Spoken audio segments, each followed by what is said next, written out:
Kita udah tadi nonton perkenalan Lentera dan sebagainya. Jadi kali ini kita udah mau masuk mulai acaranya nih. Tapi sebelumnya aku mau kenalin dulu temanku yang tadi aku bilang di depan bahwa aku nggak akan sendirian pada hari ini. Aku akan ditemenin oleh satu temanku yaitu Kiki Halo, salam yang tadi kenal udah semua. nyaut-nyaut. Hai hai. Iya, hai, apa kabar semuanya? Selamat pagi, selamat siang maksudnya. Pagi menjelang siang, masih Iya, jam udah 10. siang, jam 10 soalnya ya. Nah, mungkin Kiki bisa perkenalkan diri dulu, nama, terus juga di Lentera tuh sebagai apa sih gitu. Silakan. Oke, jadi perkenalkan nama aku Kiki. Di Lentera, aku biasanya buat-buat konten ya. Pasti kalian semua di sini kan follow IG-nya Lentera tuh. Nah, itu yang buatin konten tuh aku. Jadi misalnya kayak ada masukan terkait konten Lentera, itu kalian boleh banget kayak ngasih masukan. Masukannya via DM IG juga nggak apa-apa, itu boleh banget. Gitu. Salam kenal. Yeay, thank you Kiki.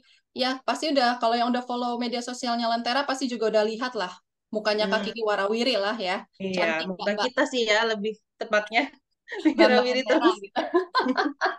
Sampai bosen kayaknya yang lihat ya. Enggak dong, enggak ada yang bosan, enggak ada yang bosan, enggak. Belum ada yang masuk itu kok, belum ada, belum ada. Oh, belum ada. Oke. Nah, Ki, kita Mm-mm. langsung aja bebel kita pagi ini kan judulnya adalah dari buku ke layar, ya kan ya? Mm.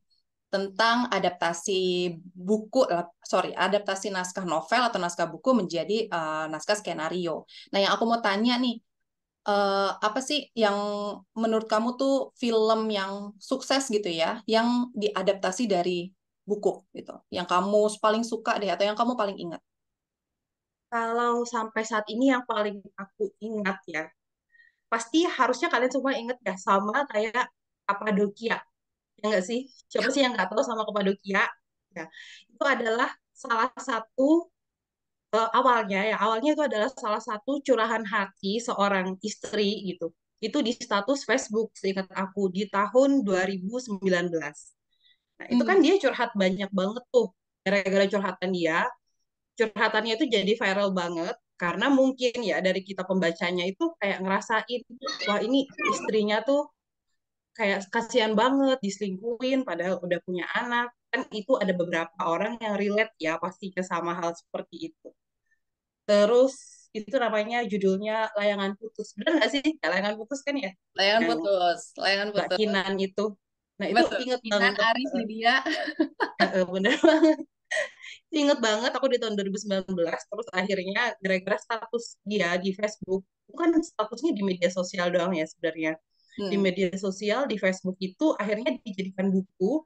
Sampai dijadikan series di WeTV ya. Film Ya, seriesnya di di WTV, WeTV. betul. Iya, dan itu film seriesnya itu laris banget sih. Aris, Viral banget betul. sampai-sampai ada dari aktingnya mereka yang menjiwai banget itu kan ada meme-meme bertebaran gitu bener gak Iya. sih Nah, pasti justru kalian udah pada lihat tuh. justru sebenarnya aku bukan apa ya, bukan penggemar film series banget gitu ya, nggak ngikutin lah Hmm? ibaratnya gitu. Tapi justru aku tahu film ini justru dari meme-nya. Nah, mungkin kita bisa lihat kali ya Ki ya. Ini aku share Oke sebentar. boleh. Kita lihat tayangannya sebentar.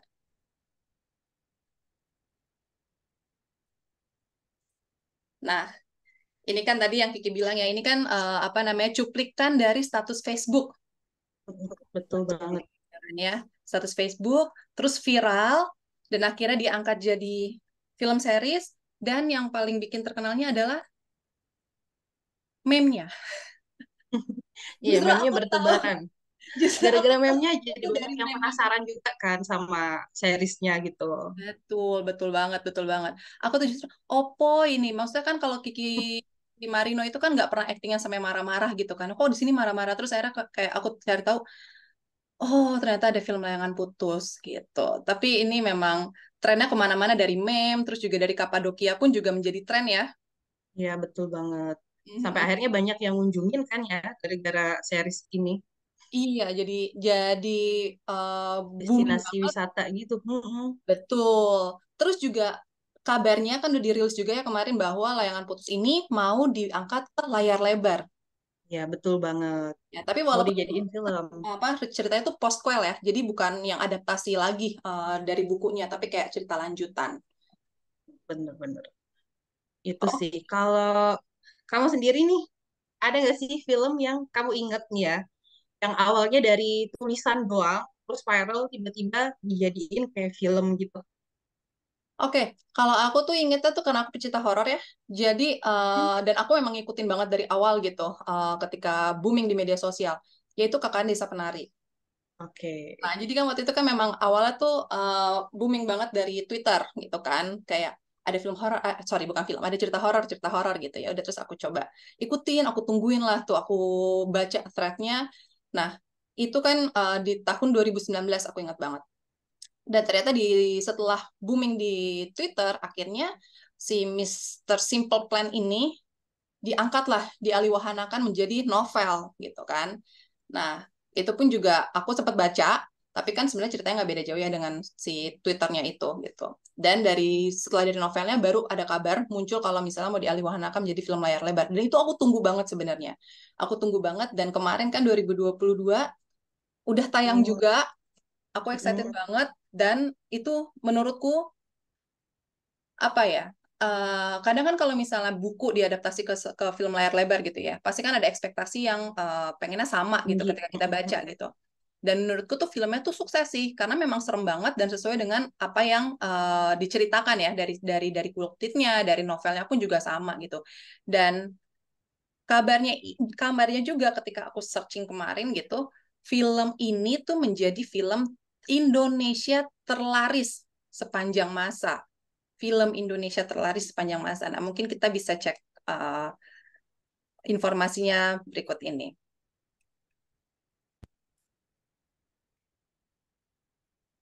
Nah, ini kan kultitnya tuh dari Simple Plan ya. Dari Simple Plan tahun 2019, terus dialihwahanakan menjadi sebuah novel, dan akhirnya diangkat ke film layar lebar dan menjadi film paling laris, film Indonesia paling laris sepanjang masa dengan berhasil ditonton oleh 9 juta penonton di Indonesia.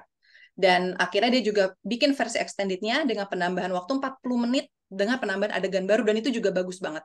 Itu. Jadi aku sih approve lah gitu. Ini yang paling aku ingat banget dan aku suka kalau misalnya kita ngebahas film yang diadaptasi ya. Tapi kan sebenarnya nggak hanya ini aja ya Ki ya, tapi kan masih ada yang lain Bener. ya. Iya, bener banget. Nah Iya, itu sayang banget ya. Heeh. Gimana? Jadi apalagi kalau maksudnya menurut aku sih, selain selain yang dua tadi gitu kan pasti ada beberapa yang lainnya gitu, film-film yang lain masih ada gitu. ya sebenarnya kayak KKN, terus kayak layangan putus, itu kan semuanya berasal dari tulisan ya, Hmm. di media sosial, ya kan? Di media sosial memang cepet banget sih viralnya. Cuma nih kalau kita pikir kayak logika nih, kalau tulisan itu semudah itu kayak dibaca orang, mendingan kan harusnya kita nih inisiatif untuk gimana sih, misal kalau tulisan aku taruh aja kayak di platform menulis gitu kan. Kan banyak tuh Hmm. platform menulis kayak contohnya ya Lentera gitu ya. Itu kalau dibaca orang banyak kan udah dapat royalti ya. Jadi keuntungannya kan double-double ya nggak sih? Iya ya. Itu bayangin aja Hmm, di TJ itu udah dibaca pasti udah berjuta-juta orang gitu kan. Dan itu tuh terus-terus dibaca mm-mm, dan aku mm-mm. yakin diulang-ulang lagi gitu.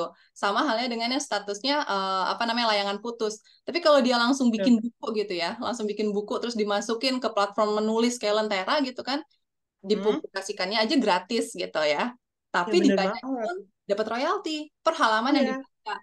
mm-mm. Itu. Pasti udah tajir melintir ya nggak sih? Iya ya, tajam lilit. Apalagi setelah ada filmnya, pasti orang-orang mau balik lagi ke bukunya, bener nggak? Iya, bener banget. Walaupun bukunya udah dari tahun 2019, filmnya di 2022 kemarin, pasti, pasti banget Mm-mm. akan baca ulang novelnya. Bakal dibaca-baca lagi. Iya. Hmm, Nah, jadi emang pengaruh media sosial itu, bukan media sosial, digital lah ya. Sekarang tuh semua udah going digital. digital, apa aja digital, boomingnya tuh cepet banget, dan sebenarnya bisa dimanfaatin. Ada platform-platform yang bisa dimanfaatin banget untuk untuk memberikan penghasilan lebih. Salah satunya Lentera Bener App. banget. Ya kan? Kayak lo ya, Bener kayak kamu banget. ya, Ki, ya. Kamu kan juga punya buku ya. Iya. Oke, oke. Nah, terus ada buku lainnya kali ya, yang film lainnya yang diadaptasi dari buku. Itu kan kalau aku ingat tuh kayak Dilan 1990. Terus apa lagi, Ki?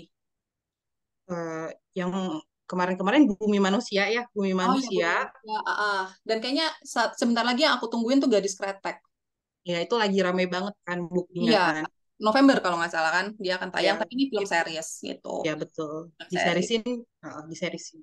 Nah, kalau misalnya Dilan itu menurutku kan juga kemarin sempat booming ya, karena ya Dilan tuh smart aja gitu. Dia temanya anak SMA, terus juga marketnya di Indonesia itu populasi paling banyaknya itu adalah masyarakat Gen Z dan juga milenial lah, generasi Z dan juga Benar generasi banget. milenial yang dimana pasti masih relate dengan kehidupan sekolah gitu kan.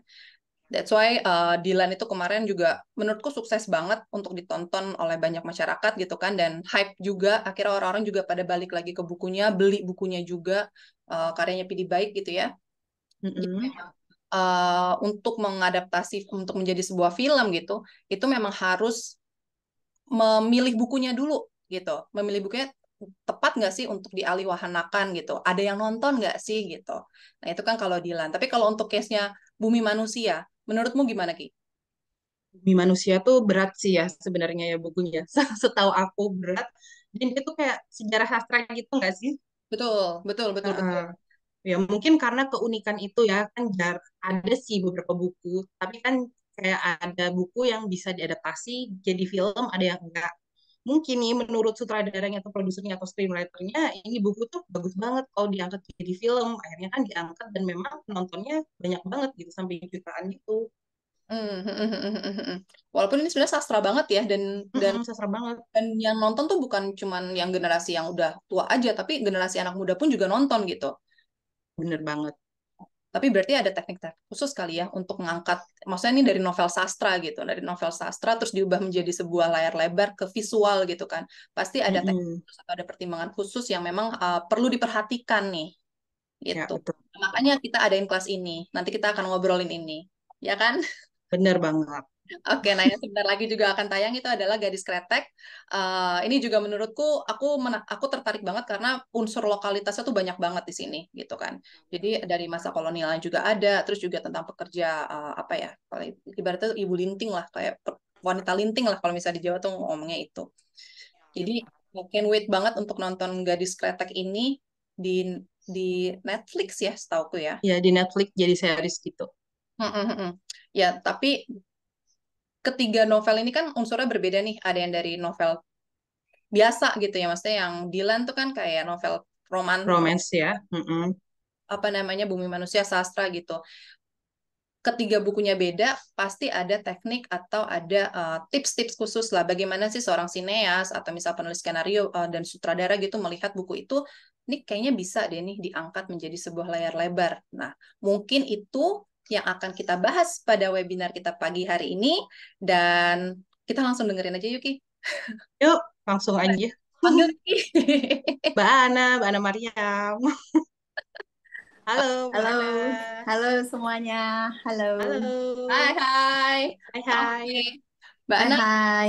udah siap untuk Yes. membagikan materi kita pagi hari ini ya? Teman-teman juga udah mulai Ya, banyak. siap. Oke, ya sudah tanpa berlama-lama lagi langsung kita persilakan Mbak Ana untuk menyampaikan materinya. Ini aku udah jadikan Mbak Ana sebagai co-host. Silakan udah bisa share screen. Oke, baiklah.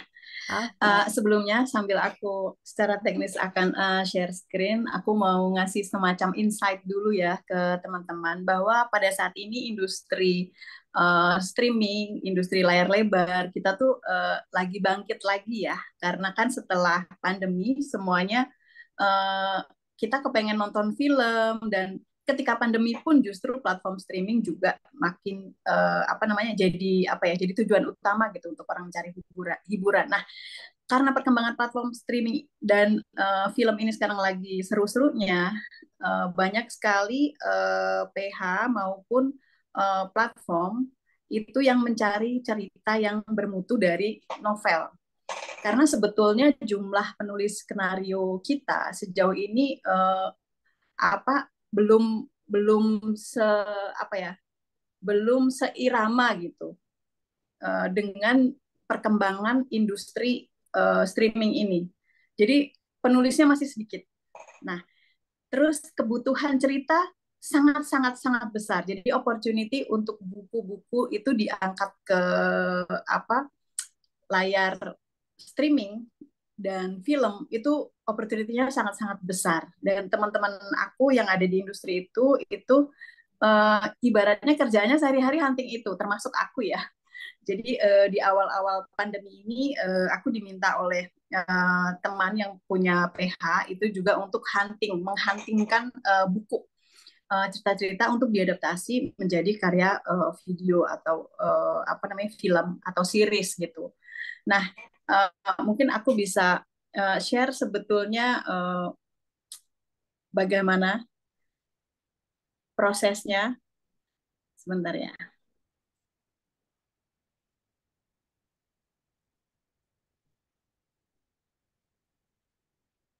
Uh,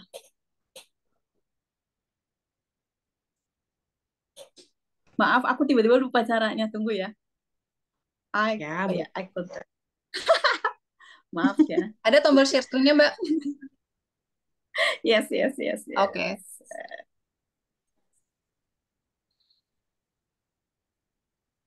Sebentar. Yes. Nah, sudah kelihatan? Sudah, Mbak. Oke. Yang pertama yang mungkin aku share itu perbedaan antara novel dan skenario dulu ya. Jadi kebetulan aku memang menulis dua-duanya, yang novel ya skenario. Pertama aku menulis skenario dulu, novel dulu, terus kemudian aku belajar menulis skenario di 20 tahun yang lalu, lama ya. Jadi perbedaan novel dan skenario itu yang pertama adalah format.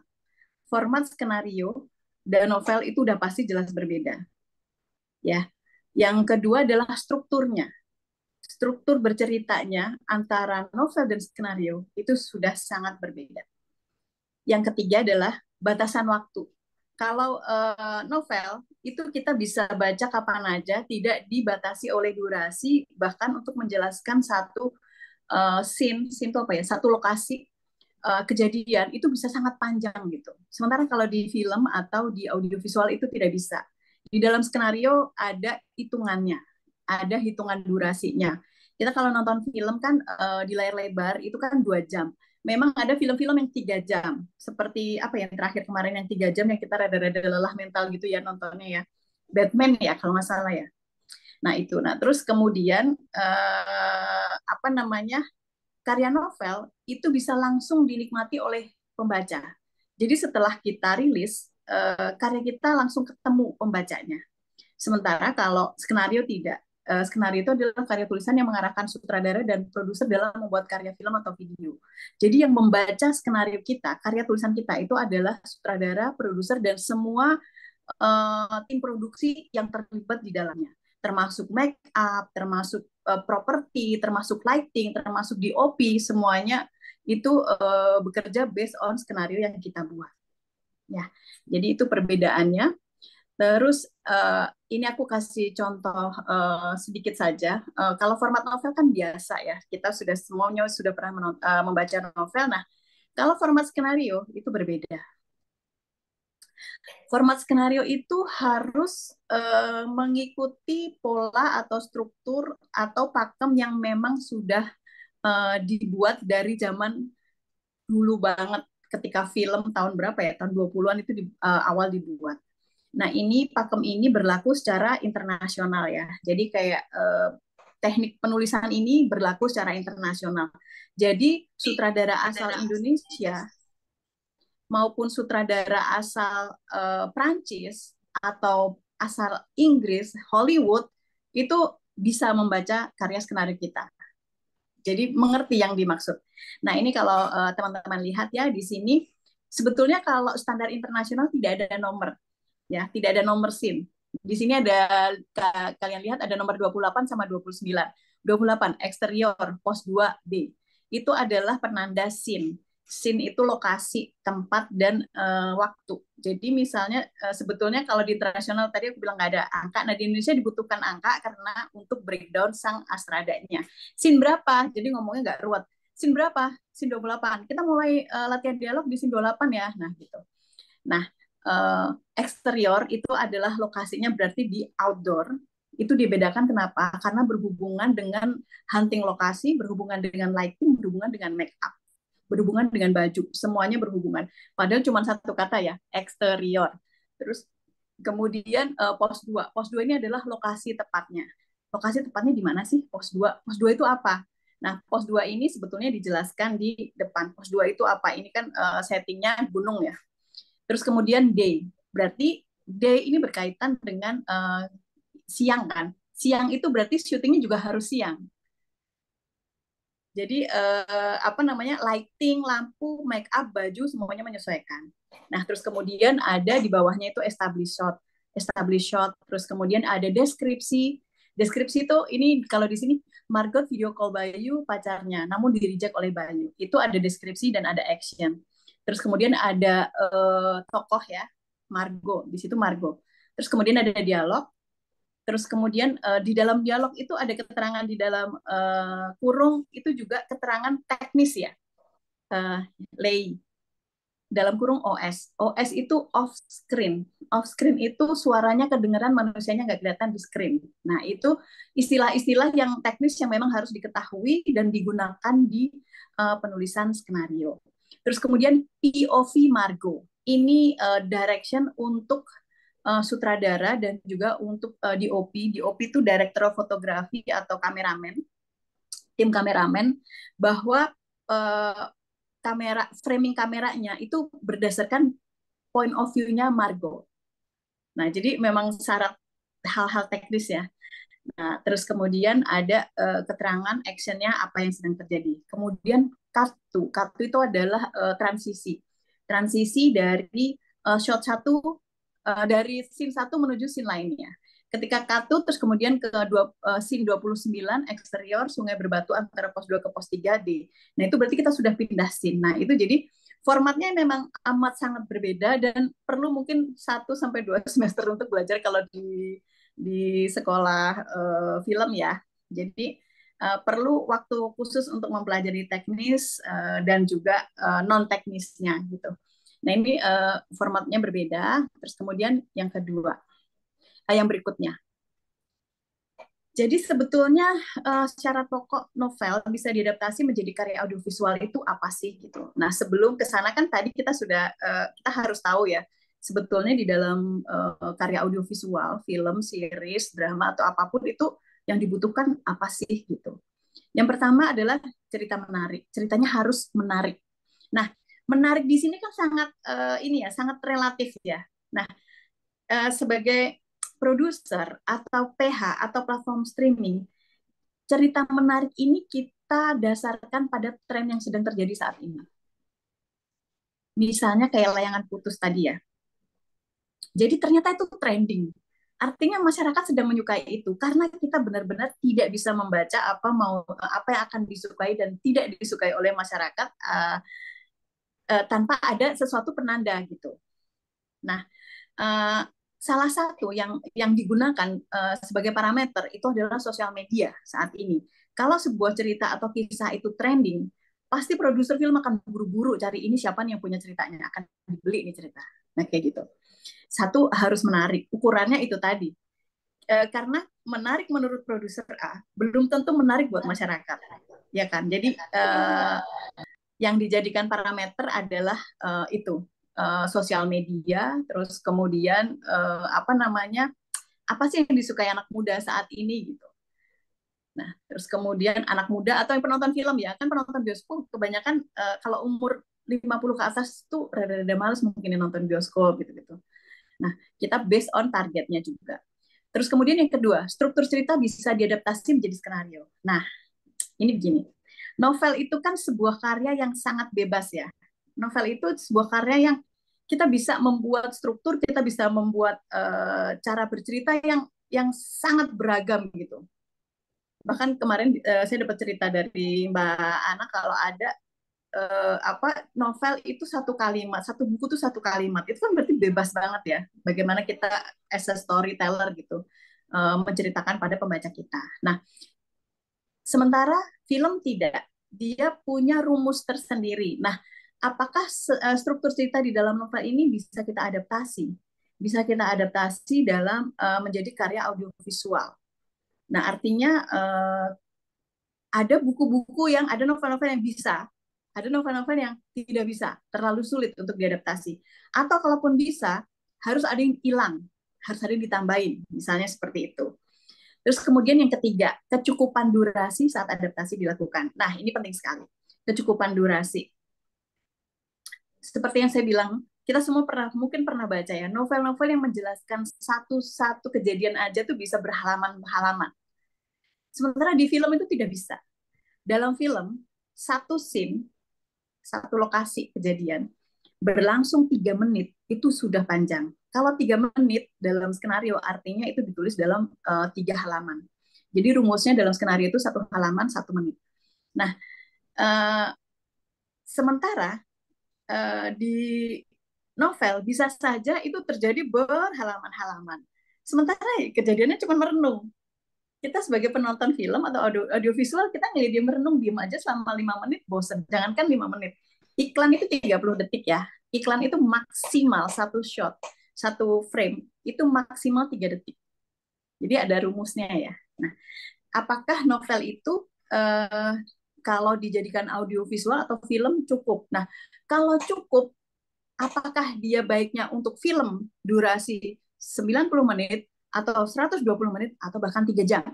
Nah, atau bahkan lagi, mungkin nggak dia dibuat series? Kalau mungkin dibuat series, misalnya, sekarang kalau kalian lihat series itu jumlah apa episodenya bebas ya. Ada yang mulai 4 episode di Disney itu, ada yang cuma 4 episode, ada yang 8 episode, ada yang 10 episode, ada yang 16 episode, ada yang 20 episode, bahkan ada yang sampai ratusan episode. Biasanya drama-drama China tuh ratusan episode bisa. Saya pernah nonton drakor itu 132 episode dan banyak yang saya skip.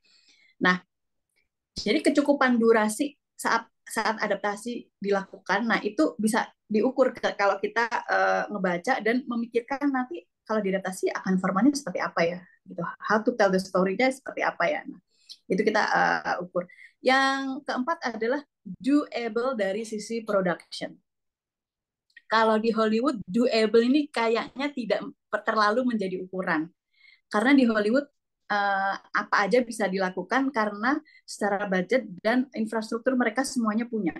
Ya, karena kenapa di sini di Indonesia itu doable dari sisi production itu menjadi salah satu faktor penentu. Karena kita dari sisi distribusi film itu kita masih Indonesia saja plus Asia. Kita tidak distribusi worldwide atau global. Jadi hitungan BEP-nya, impasnya gitu, atau dapat untung, itu kita lebih kecil skalanya dibanding Hollywood. Kalau Hollywood itu kan distribusinya worldwide, ya, jadi beda, pendapatannya juga beda. Nah, kalau di Indonesia, untuk distribusi di Indonesia, ini kita harus menghitung dari sisi itu. Saya pernah dengar, tidak perlu saya sebutkan judulnya, satu film yang biaya produksinya itu lebih dari 20 miliar. Kalau biaya produksinya 20 miliar, itu kan berarti kolosal ya. Kalau 20 miliar bikin satu film itu berarti kolosal banget gitu. Artinya kan dia harus dapat berapa penonton untuk ngebalikin modal yang 24 miliar itu. Meskipun ada sponsor ya, built-in sponsor, itu juga sangat memungkinkan. Tapi harus menjanjikan berapa juta penonton ke klien untuk dia mau invest ke film kita untuk mendapatkan sekian puluh miliar itu. Jadi suara kalau kita ngomong. Ya, oke. Nah, ini dari sisi syarat pokok novel bisa diadaptasi menjadi karya audiovisual tadi ya. Jadi doable untuk di Indonesia itu menjadi salah satu faktornya. Oke, terus kemudian berikutnya, sebetulnya gimana sih langkah-langkah adaptasi yang kita lakukan gitu? Yang pertama kita harus membaca novel itu dulu ya, sebelum memasuki langkah-langkah ini, novel atau buku itu kita harus baca dari halaman 1 sampai habis, kita harus baca. Dari situ kita harus bisa menemukan premis dari novel ini. Karena membuat karya film atau karya audiovisual, itu yang pertama harus ketemu adalah premisnya. Terus kemudian yang kedua adalah menemukan karakterisasi. Karakter dari novel ini menarik nggak? Dan bagaimana karakternya? Karakter itu kan tidak dijabarkan dalam 1-2 paragraf doang ya, kalau dalam novel ya. Dia bisa tersebar di sepanjang buku itu. Nah, itu kita harus bisa menemukan karakternya. Terus kemudian yang kedua adalah menyusun strukturnya. Nah, ini amat sangat penting menyusun struktur. Struktur novel yang saya bilang tadi dan struktur skenario amat sangat berbeda. Nah, bagaimana kita harus memilah-milah, menyusun mana yang akan menjadi klimaks, mana yang akan menjadi introduction, mana yang akan menjadi eskalasi yang pertama, yang kedua. Nah, itu kita yang pilih. Terus kemudian menyusun plot. Nah,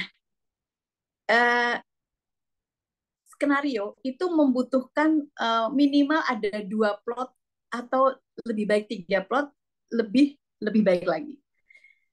Jadi ada main plot atau plot utama dan ada subplot atau plot pendamping.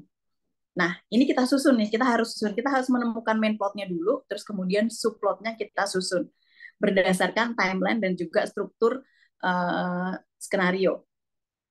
Setelah plot sudah jadi, maka kita membuat sinopsis. Nah, sinopsis ini cerita sudah enak nih mengalir. Jadi seperti merewrite sedikit ya. Jadi kalau novel kan 1 buku ya. Nah, sinopsis ini tidak perlu panjang, ya sekitar 3-5 halaman. Itu untuk supaya alur ceritanya itu udah kelihatan, udah berasa enak nggak gitu.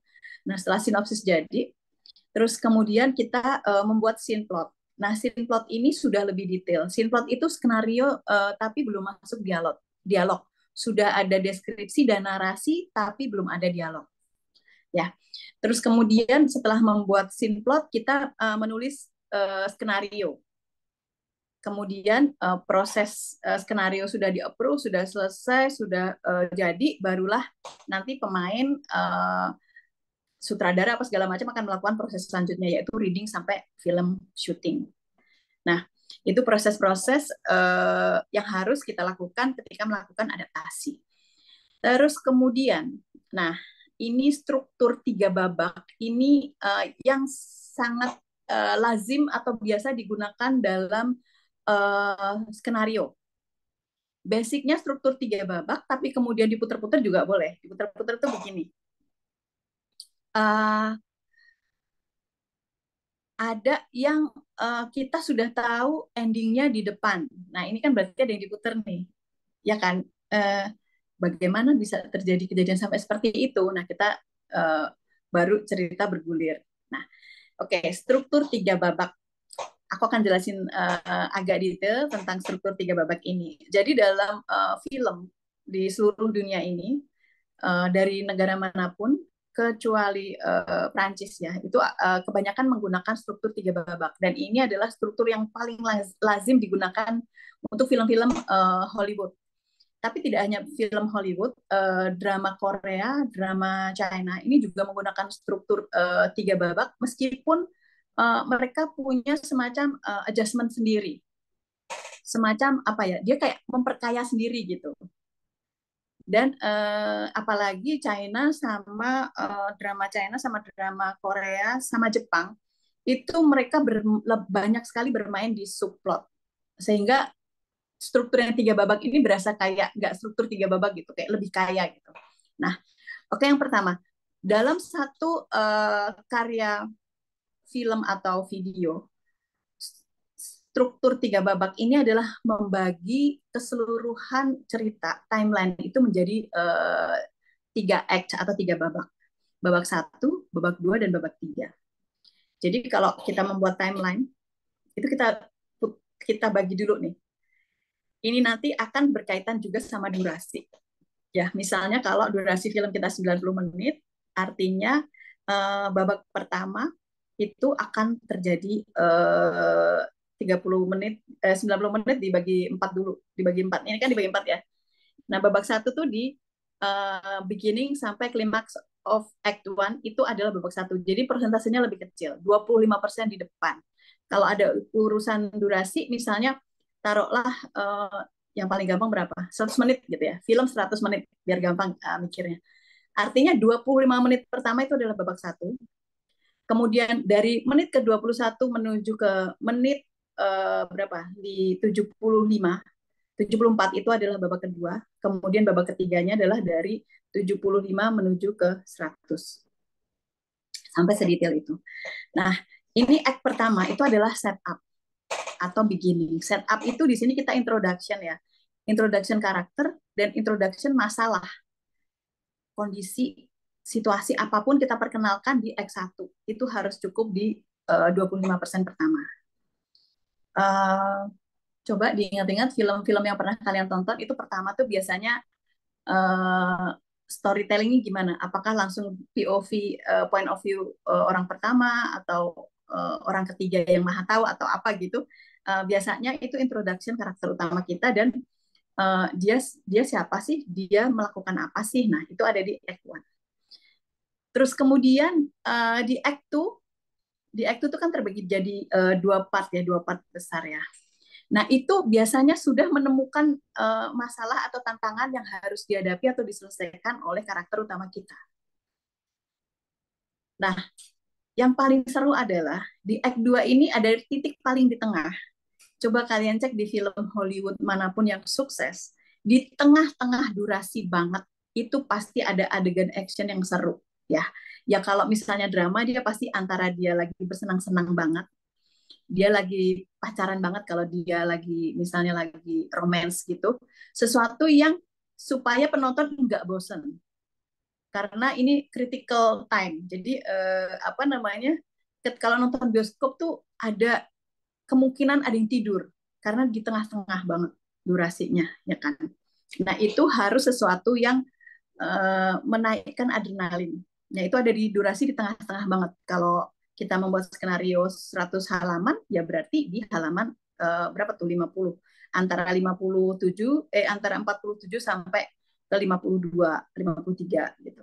Itu adalah harus adegannya tuh sangat memancing adrenalin atau memancing perasaan emosional kita gitu, sesuatu yang menyenangkan atau sesuatu yang mendebarkan gitu.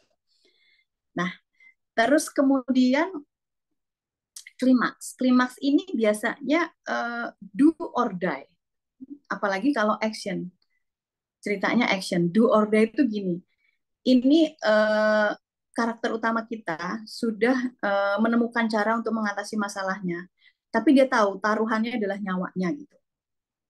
Atau kalau misalnya romance gitu, taruhannya adalah dia kehilangan pria ini atau wanita ini. Taruhannya tuh sesuatu yang hilang gitu. Jadi dia harus melakukan sesuatu yang besar, tapi taruhannya juga besar.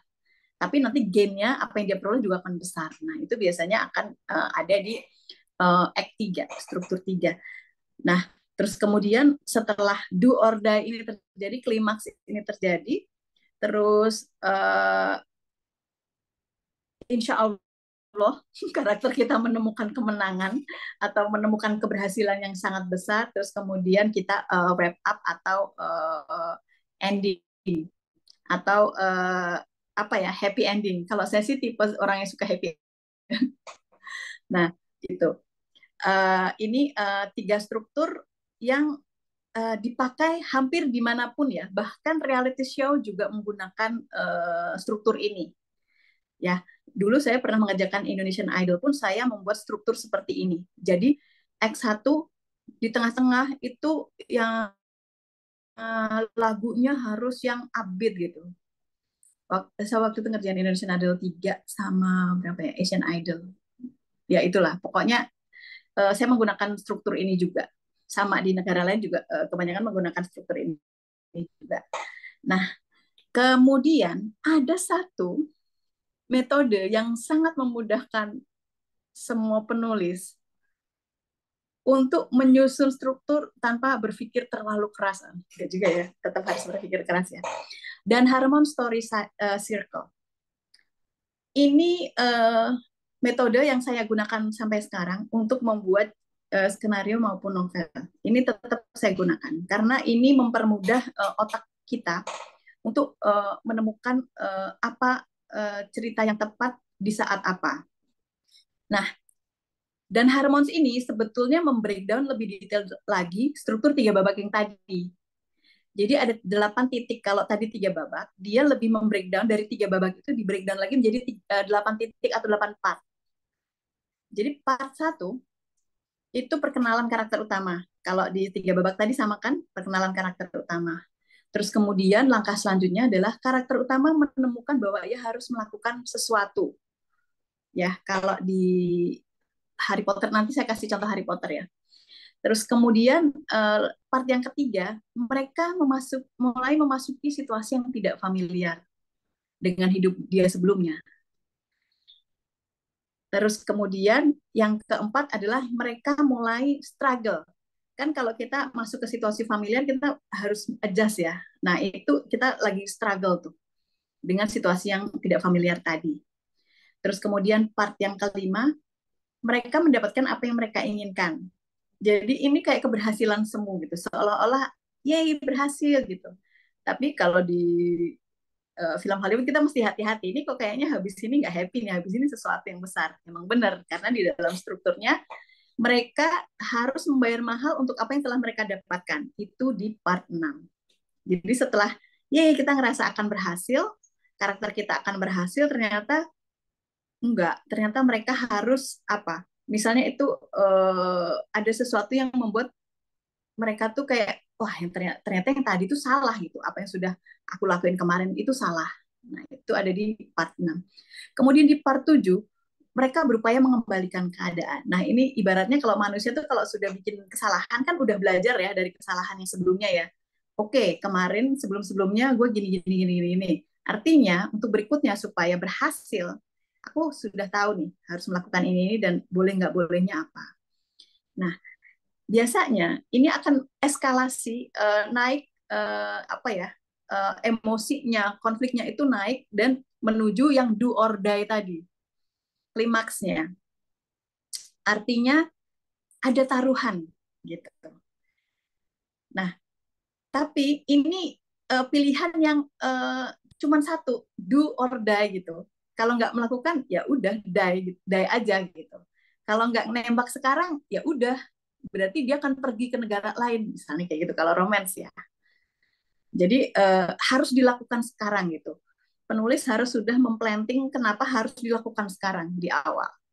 Artinya untuk menuju part 8 di part 1 2 3 4 5 6 7 ini kita harus sudah planting duluan nih. Kenapa pilihannya tuh jadi cuma satu gitu. Nah, kemudian dari situlah ada keberhasilan atau kalau set ending ya gagal total atau mati ya kan. Di apa namanya di part 8. Nah, ini teman-teman bisa cari, bisa googling atau boleh screenshot untuk apa namanya bekal kalian menulis ya. Jadi nanti ini memudahkan banget untuk membuat struktur cerita yang kalau difilmkan nanti penulisnya juga tidak akan kesulitan. Gitu. Nah, ini aku mau kasih contohnya di Harry Potter yang Sorcerer's Stone ya, yang Philosopher's Stone atau Sorcerer's Stone. Nah, ini story circle-nya Harry Potter. Jadi yang pertama kita tahu Harry Potter itu siapa sih gitu. Oh, dia sebetulnya anak yang sudah nggak punya orang tua yang tinggal sama paman sama bibinya, tapi perlakuannya itu buruk ya, gitu. Jadi apa namanya? Dan pada saat itu dia baru tahu bahwa dirinya itu penyihir karena ada kejadian-kejadian aneh. Tapi bibinya, bibi Petunia tidak pernah ngasih tahu dia kalau dia itu sebetulnya penyihir, gitu kan. Terus kemudian tiba-tiba Hagrid datang nih. Hagrid datang dan dijemput dan ngasih tahu kamu diterima di sekolah di Hogwarts gitu. Terus dia bingung, ternyata aku penyihir gitu. Ya, begitu dia penyihir, dia harus sekolah ke Hogwarts karena memang ada pendidikan khusus penyihir, maka dia harus melengkapi dirinya dengan kebutuhan-kebutuhan untuk sekolah di Hogwarts. Dia harus ke Diagon Alley untuk belanja gitu. Terus dia juga baru tahu kalau dia dapat warisan di Bank Gringotts gitu. Karena ternyata di dunia sihir beda nih, harus uangnya beda gitu dengan uangnya Muggle gitu. Terus kemudian yang ketiga, dia mulai sekolah di Hogwarts. Seneng ya, dia wah jadi bagian dari sebuah komunitas yang memang dia banget gitu, yang memang sama-sama penyihir gitu. Dan dia bertemu dengan Hermione dan Ron. Dan dia memasuki dunia baru. Nah, di part keempat dia struggle ya. Dia harus beradaptasi sebagai penyihir dan merasa mendapat perlakuan yang kurang adil dari Snape dan juga permusuhan dari teman-temannya. Karena Harry Potter kan datang dia anak yang tidak tahu apa-apa tiba-tiba datang dan tiba-tiba populer. Dia nggak tahu kalau dirinya sepopuler itu gitu. Meskipun orang harusnya tidak tahu juga kalau dia populer karena sesuatu yang sangat tragis ya, gitu. Dan Malfoy itu cemburu sama popularitasnya dia, dan dia harus struggle di tempatnya yang baru itu. Nah, terus kemudian dia menemukan sesuatu. Nah, ini seru nih, ada Quidditch, ya kan? Wah, ternyata dia punya bakat luar biasa nih di Quidditch gitu. As a penyihir baru, penyihir yang baru tahu kalau dia jadi ternyata dia tuh penyihir, itu seru banget kan untuk anak, apalagi itu Hogwarts kan umurnya di 10 tahun ya, di kelas pertamanya gitu. Terus di saat yang sama ada kejadian mencurigakan nih. Nah, tentang dengar desas-desus tentang batu bertuah. Nah, ternyata batu bertuah ini banyak ada yang menginginkan, pasti banyak yang menginginkan karena dia memang bertuah kan, dia punya sesuatu yang bisa orang itu bisa immortal gitu kan, dan mereka bertekad untuk menyelamatkannya gitu. Jadi mulai perubahan ini, anak yang biasa-biasa saja terus menjadi rada-rada heroik gitu. Terus kemudian di part 6, nah, beberapa kejadian mulai menempatkan Harry pada situasi yang berbahaya. Mulai dari kejadian hutan terlarang hingga Malfoy menjebak Harry Potter sampai bertemu dengan anjing raksasa berkepala 3. Nah, itu dia suffer. Artinya, untuk melakukan misinya, dia suffer nih. Misinya adalah menyelamatkan si batu bertuah itu, ya kan? Gitu. Terus kemudian, karena dia sudah mengalami hambatan, udah ketemu dengan anjing raksasa berkepala 3 gitu. Nah, Hari ini makin bertekad menyelamatkan batu bertuah. Itu ternyata sebetulnya kan ini semua orang nggak, bukan semua orang, tokoh-tokoh yang kita tahu kan nggak ada yang tahu batu bertuah itu ada di mana gitu. Dan ternyata saat itulah si Voldemort yang mendompleng Profesor Quirrell itu bisa membuat Harry Potter berdiri di cermin tarsah dan memunculkan si batunya itu gitu. Nah, terus kemudian di klimaksnya Profesor Quirrell mencoba merebut batu itu dan membunuh Harry. Tapi ternyata tak disangka dagingnya tuh terbakar. Nah, ini plot twistnya nih. Kita nggak pernah tahu kalau ada orang yang bisa mengalami itu. Kalau menyentuh dagingnya Harry aja dia nggak bisa gitu. Dagingnya Harry, menyentuh Harry aja dagingnya bisa terbakar karena ternyata ada sihir dari ibunya gitu kan. Itu apa sesuatu yang mungkin sudah di-planting di awal tapi kita nggak sadar dan baru muncul di ending, di di klimaksnya gitu. Dan kemudian bahkan dia memenangkan piala asrama kan, Gryffindor gitu. Nah, itu endingnya, klimaksnya itu harus kemenangan yang luar biasa gitu. Dia selamat dan memenangkan kompetisi yang gitu-gitu. Nah, itu apa namanya, kalau dari struktur udah sangat sesuai banget ya, sangat mudah gitu diadaptasi menjadi film. Dan yang perlu kita pahami adalah karya novel dan karya film itu hendaknya dinikmati dengan cara yang memang berbeda karena itu adalah dua hal yang berbeda ya. Karya novel itu memang sebuah karya tulis yang untuk dinikmati saat kita membaca, sementara film itu dia karya yang tersendiri, karya yang berbeda. Jadi kalau kita membanding-bandingkan itu nanti kita sendiri yang akan entah itu kecewa, entah itu lebih happy bisa aja ya. Karena oh ternyata filmnya lebih bagus dari novelnya. Kalau kita ngomong gitu kan berarti novelnya kurang bagus dong gitu. Jadi maksudnya itu kita menikmatinya dalam apa namanya sebuah hasil karya yang berbeda. Nah, selanjutnya ini tentang main plot sama subplot. Nah, ini tadi yang di atas ini tadi itu adalah story circle untuk main plot ya. Ini sama sekali belum ada subplot. Kenapa? Main plot ini harus jadi lebih dulu, baru kita meng-create atau menyusun subplotnya. Ini aku kasih contoh. Ini tidak semua penulis menggunakan teknik yang sama dengan saya. Kalau saya menyusun main plot dan subplot itu menggunakan Excel. Aneh ya penulis menggunakan Excel. Nah, tapi ini memudahkan otak. Jadi misalnya di episode 1 atau di part 1 itu main plot itu terjadi apa saja, kejadiannya apa saja. Terus kemudian kita baru menyusun subplot di sebelahnya. Kenapa? Karena subplot itu harus supporting main plot.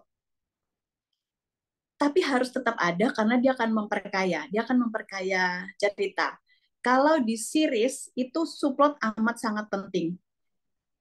Contoh salah satu subplot yang sangat sukses menurut saya itu adalah Alchemy of Souls. Itu main plot dan subplotnya luar biasa dahsyat. Jadi saya cukup mengagumi penulisnya karena bagus banget. Semua orang punya plot, semua karakter punya plot, meskipun sedikit.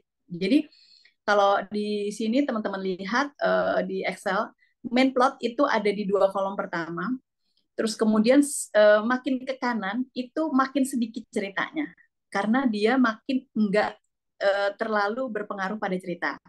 Nah, itu memudahkan kita sebagai penulis, mau menulis novel, mau menulis skenario, untuk menyusun struktur dan plot di kepala kita. Tidak semua penulis melakukan itu. Kalian boleh menggunakan teknik ini, boleh tidak. Terus kemudian karakter. Dalam novel, karakter itu dijelaskan melalui kata-kata dan tersebar dari awal sampai buku itu terakhir ya. Dalam skenario, mendeskripsikan karakter itu ada beberapa cara. Yang pertama, deskripsi karakter. Memang ketika kita menulis skenario, kita akan membuat yang namanya karakterisasi. Itu adalah catatan khusus di luar lembar atau halaman-halaman skenario, yang mana kita mendeskripsikan secara detail karakter-karakter kita, bahkan sampai misalnya foto referensi. Jadi misalnya kalau apa namanya, di sini ada Han Sohee di My Name gitu ya, itu karakternya dia lebih tomboy, dia nggak terlalu memperhatikan penampilan. Nah, kita cari referensinya. Baju yang dia pakai, dia kemana-mana sering pakai baju, misalnya pakai jaket kulit, misalnya kayak gitu. Nah, sampai jenis kelamin, kebiasaan, cara ngomong, usia, latar belakang, pendidikan, sifat, itu kita jelaskan di deskripsi karakter. Jadi kalau mengadaptasi dari novel, kita kan harus mempelajari karakter ini dari seluruh halaman novel yang kita baca ya. Kemudian kita kayak intisarikan gitu, kita tulis deskripsinya. Terus kemudian yang kedua adalah wardrobe dan make up. Tadi sudah saya sebut sedikit. Jadi wardrobe dan make up ini menjelaskan karakter seseorang. Apakah seseorang ini sangat feminim, girly, kayak Legally Blonde misalnya. Aduh, tua banget ya contohnya, maaf ya. Legally Blonde atau Barbie gitu. Yang paling baru deh, Barbie gitu. Itu menjelaskan karakternya dia ya. Apakah dia seorang yang tomboy, apakah dia seorang yang apa namanya, girly, apakah dia seorang yang sporty, atau apakah dia seorang yang nerd. Nah, itu kita bisa menjelaskannya melalui wardrobe sama make up. Terus kemudian action dari si karakter ini. Jadi pendalaman karakter oleh para pemain itu biasanya dibantu oleh sutradara, dan kalau dari novel dia biasanya juga diskusi sama penulis novelnya. Jadi gestur orang yang misalnya tomboy, orang yang jago silat, misalnya Kil Bo Sun gitu, sama gesturnya cewek yang sangat office, itu akan berbeda. Nah, itu diperkenalkan melalui gestur atau gerakan gitu kan. Terus kemudian berikutnya adalah dialog. Karakter seseorang amat sangat bisa kita lihat dari dialognya ya, cara ngomongnya dia ya. Apakah dia elegan, apakah dia apa namanya, komikal, apakah dia serius, apakah dia memang apa namanya, grogian gitu, apakah dia nggak percaya diri. Nah, itu kita bisa tuangkan juga di dalam dialog. Bahkan sampai pada nggak cuma cara bicara, tapi pemakaian kalimat, pilihan kata, intonasi, bahkan ada suara. Nah, ada suara tuh misalnya orang-orang yang gugup dan super introvert misalnya, itu sulit mengendalikan nada suaranya. Kadang-kadang terlalu rendah, kadang-kadang terlalu tinggi misalnya. Ada karakter-karakter yang memang kita create untuk seperti itu. Terus kemudian langkah berikutnya adalah menulis sinopsis. Oke.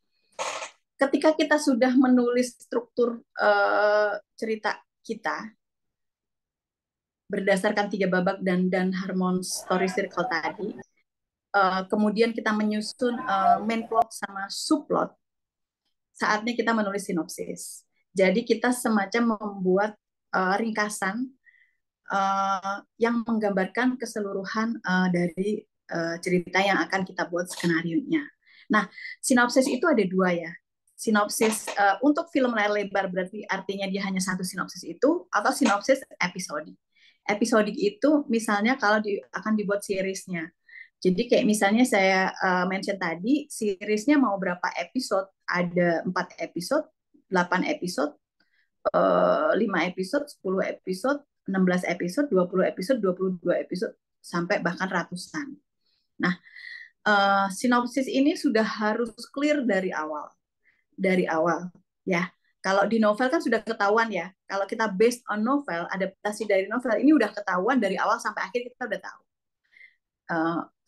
Memang ada di dunia penulisan skenario yang endingnya juga nggak tahu ketika itu stripping itu kayaknya zaman dulu. Mudah-mudahan sekarang udah nggak ya. Saya dulu ngalamin stripping yang mana kita sampai endingnya nggak tahu. Karena saking diperpanjang gitu sampai 100 episode gitu. Nah, kalau adaptasi itu kita sudah tahu itu bedanya. Jadi bahkan penonton sudah tahu ceritanya karena kalau mungkin sudah membaca novel sebelumnya. Nah, kalau sinopsis episodik itu kita membuat sinopsis istilahnya sinopsis global. Sinopsis global itu keseluruhan episode. Biasanya cuman keseluruhan episode biasanya cuman sekitar 3 sampai 5 halaman maksimal. Terus kemudian kita membuat breakdown menjadi tiap episodenya. Jadi kita udah clear nih dari awal. Tiap episodenya juga harus mengikuti struktur. Jadi secara global dia mengikuti struktur 3 babak. Terus secara episodik pun dia juga harus mengikuti struktur 3 babak. Premisnya juga harus jelas, ya. Jadi awal sama endingnya udah harus jelas.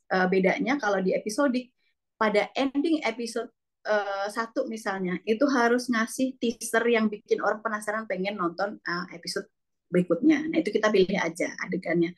Biasanya kita potong adegannya. Terus kemudian, nah ini saya mau kasih contoh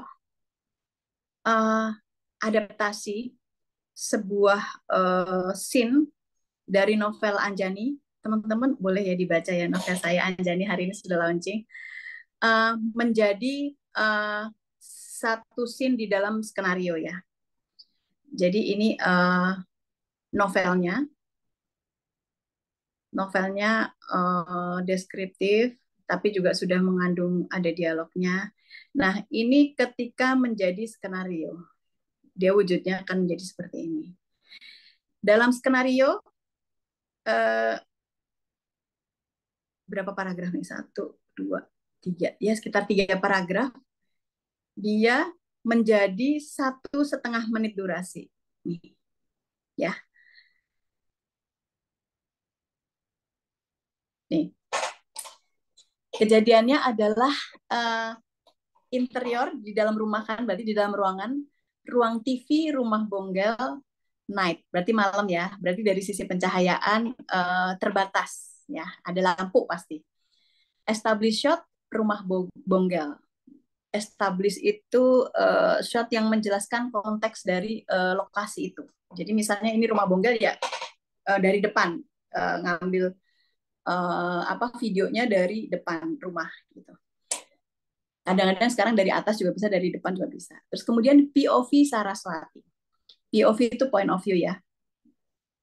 Nah ini dalam point of view Saraswati yang terlihat adalah dalam frame tangan Bonggel menyentuh pinggiran pintu dengan perlahan. Bayi Anjani duduk di dekat mayat Meme yang masih bermain dengan sisa-sisa kerupuk. Terus kemudian MCU.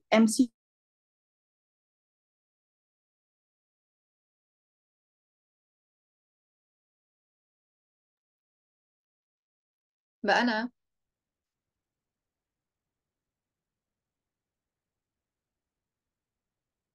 Mbak Ana, agak nge-lag, Mbak. Bisa dengar suara saya? Iya. Sebentar ya teman-teman ya. Kita kontak dulu.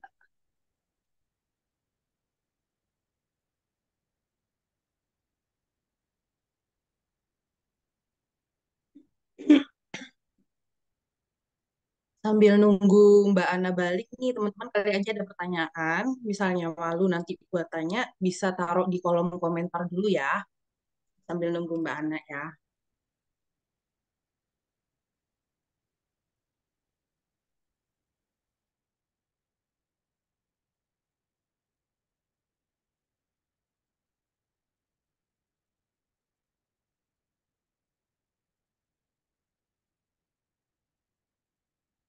Maaf ya, tiba-tiba menghilang. Ya, it's okay, Mbak. Lanjut aja, Mbak. Boleh silahkan. Yes, yes, yes, yes. Sebentar, ini harus mulai dari ini tadi. Bentar ya.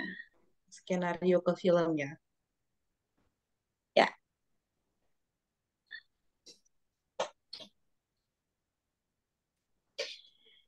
Nah, eh,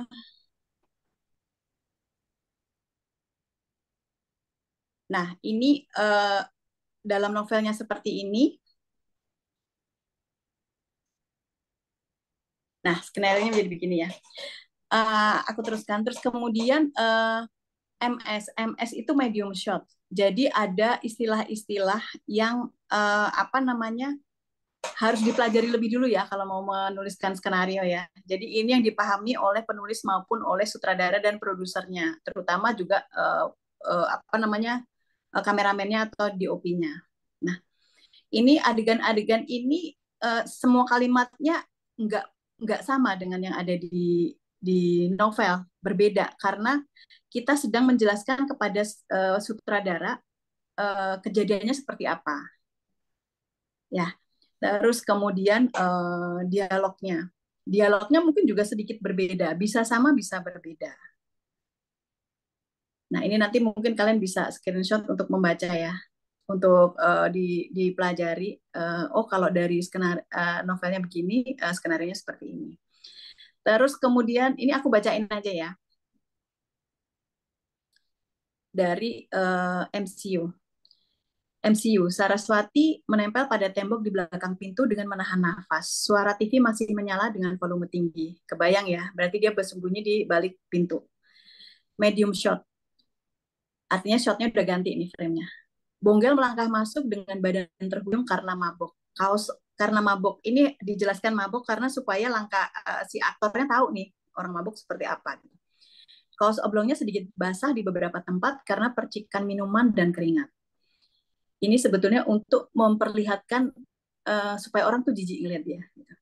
Dia melangkah menuju depan TV yang masih menyala, lalu tiba-tiba berhenti. Saraswati berjalan mendekati Bonggel dengan tangan menggenggam pisau yang masih ada noda darahnya. Jadi sebelumnya dia sudah membunuh seseorang nih, Meme, istrinya si Bonggel. Lalu menikamkan pisau itu di pembuluh darah leher bagian belakang. Terus ada teriakan, Bonggel, gitu, teriak kesakitan. Terus Bonggel berusaha memutar badannya untuk melihat siapa yang menikamnya. Saat berhasil melihat arah Saraswati, ia terkejut, hanya terdiam ketakutan seperti melihat hantu. Jadi ini penting ya Bu, informasi ini akan digunakan oleh aktornya ya. Saraswati tersenyum ke arahnya sambil mengarahkan pisau ke leher Bonggel bagian depan. Bonggel berusaha mengambil pisau itu dari tangan Saraswati yang mengelak dan justru melukai tangan Bonggel hingga berdarah-darah. Jadi scene ini digambarkan berdarah-darah ya karena scene pembunuhan ya. Dengan gerakan tiba-tiba, Saraswati mendorong tubuh Bonggel dengan kakinya hingga jatuh terlentang.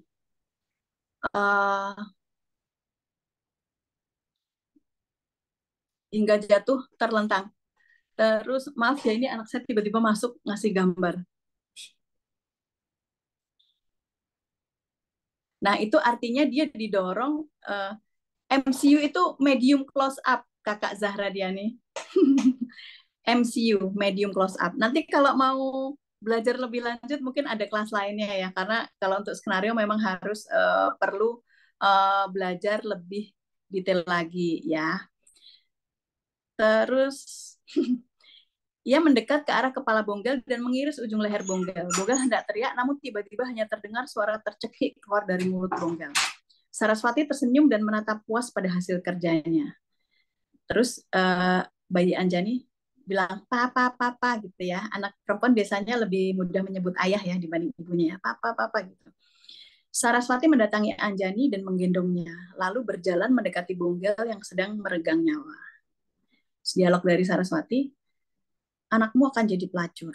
Aku akan pastikan dia akan dimakan banyak laki-laki sepertimu. Aku janji. Aku senang kamu bisa nangis. Di neraka ya, maaf ya saya salah ketik. Di neraka lihat anakmu kujadikan pelacur. Nah, terus kemudian dalam deskripsinya, Bonggel terlihat ingin mengatakan sesuatu, tapi yang keluar hanya erangan. Matanya mengkilat penuh amarah, namun kemudian tubuhnya kejang sesaat, lalu terkulai lemas. Saraswati melangkah keluar sambil menggendong bayi Anjani dengan lengan kiri, sementara tangan kanannya membawa pisau yang berdarah. Nah, ini untuk efek dramatisasi visual ya. Itu kan lebih apa ya, lebih tragis gitu. Anaknya diambil, eh, senjata yang buat ngebunuh orang tuanya tuh masih dibawa sama dia. Kan dia harus menghilangkan alat pembunuhannya gitu ya. Nah, seperti itu. Kemudian fade out. Fade out itu kalau kalian nonton di film itu, fade out itu gambarnya menghilang. Uh, opacity naik terus ganti ke shot berikutnya. Fade out nanti masuknya jadi fade in, masuk ke scene berikutnya. Nah, seperti itu. Ini jadi aku mau kasih contoh ya. Kalau kalian pernah nonton Romeo and Juliet, itu kan adaptasinya sangat-sangat berbeda ya. Shakespeare itu hidup di tahun berapa ya? Hidup di zaman lampau banget lah, di era Victoria ya. Jadi semuanya masih berbeda, masih pakai kereta bukan mobil. Ketika diadaptasi, zamannya diganti. Zamannya diganti sekarang supaya orang lebih relate. Tapi dialognya masih tetap untuk memelihara Romeo and Juliet itu sebagai sebuah hasil karya sastra. Memang agak aneh kan? Memang agak aneh ya. Jadi zaman sekarang tapi menggunakan dialog yang struktur kalimat maupun beberapa kata sudah tidak digunakan dalam percakapan sehari-hari di saat sekarang. Tapi mobil yang digunakan adalah mobil zaman sekarang gitu. Nah, itu sebetulnya kebebasan dari produser dan sutradara untuk mengadaptasi karya itu menjadi seperti apa. Aku kasih contoh yang lain, misalnya yang Benedict Cumberbatch, Sherlock Holmes.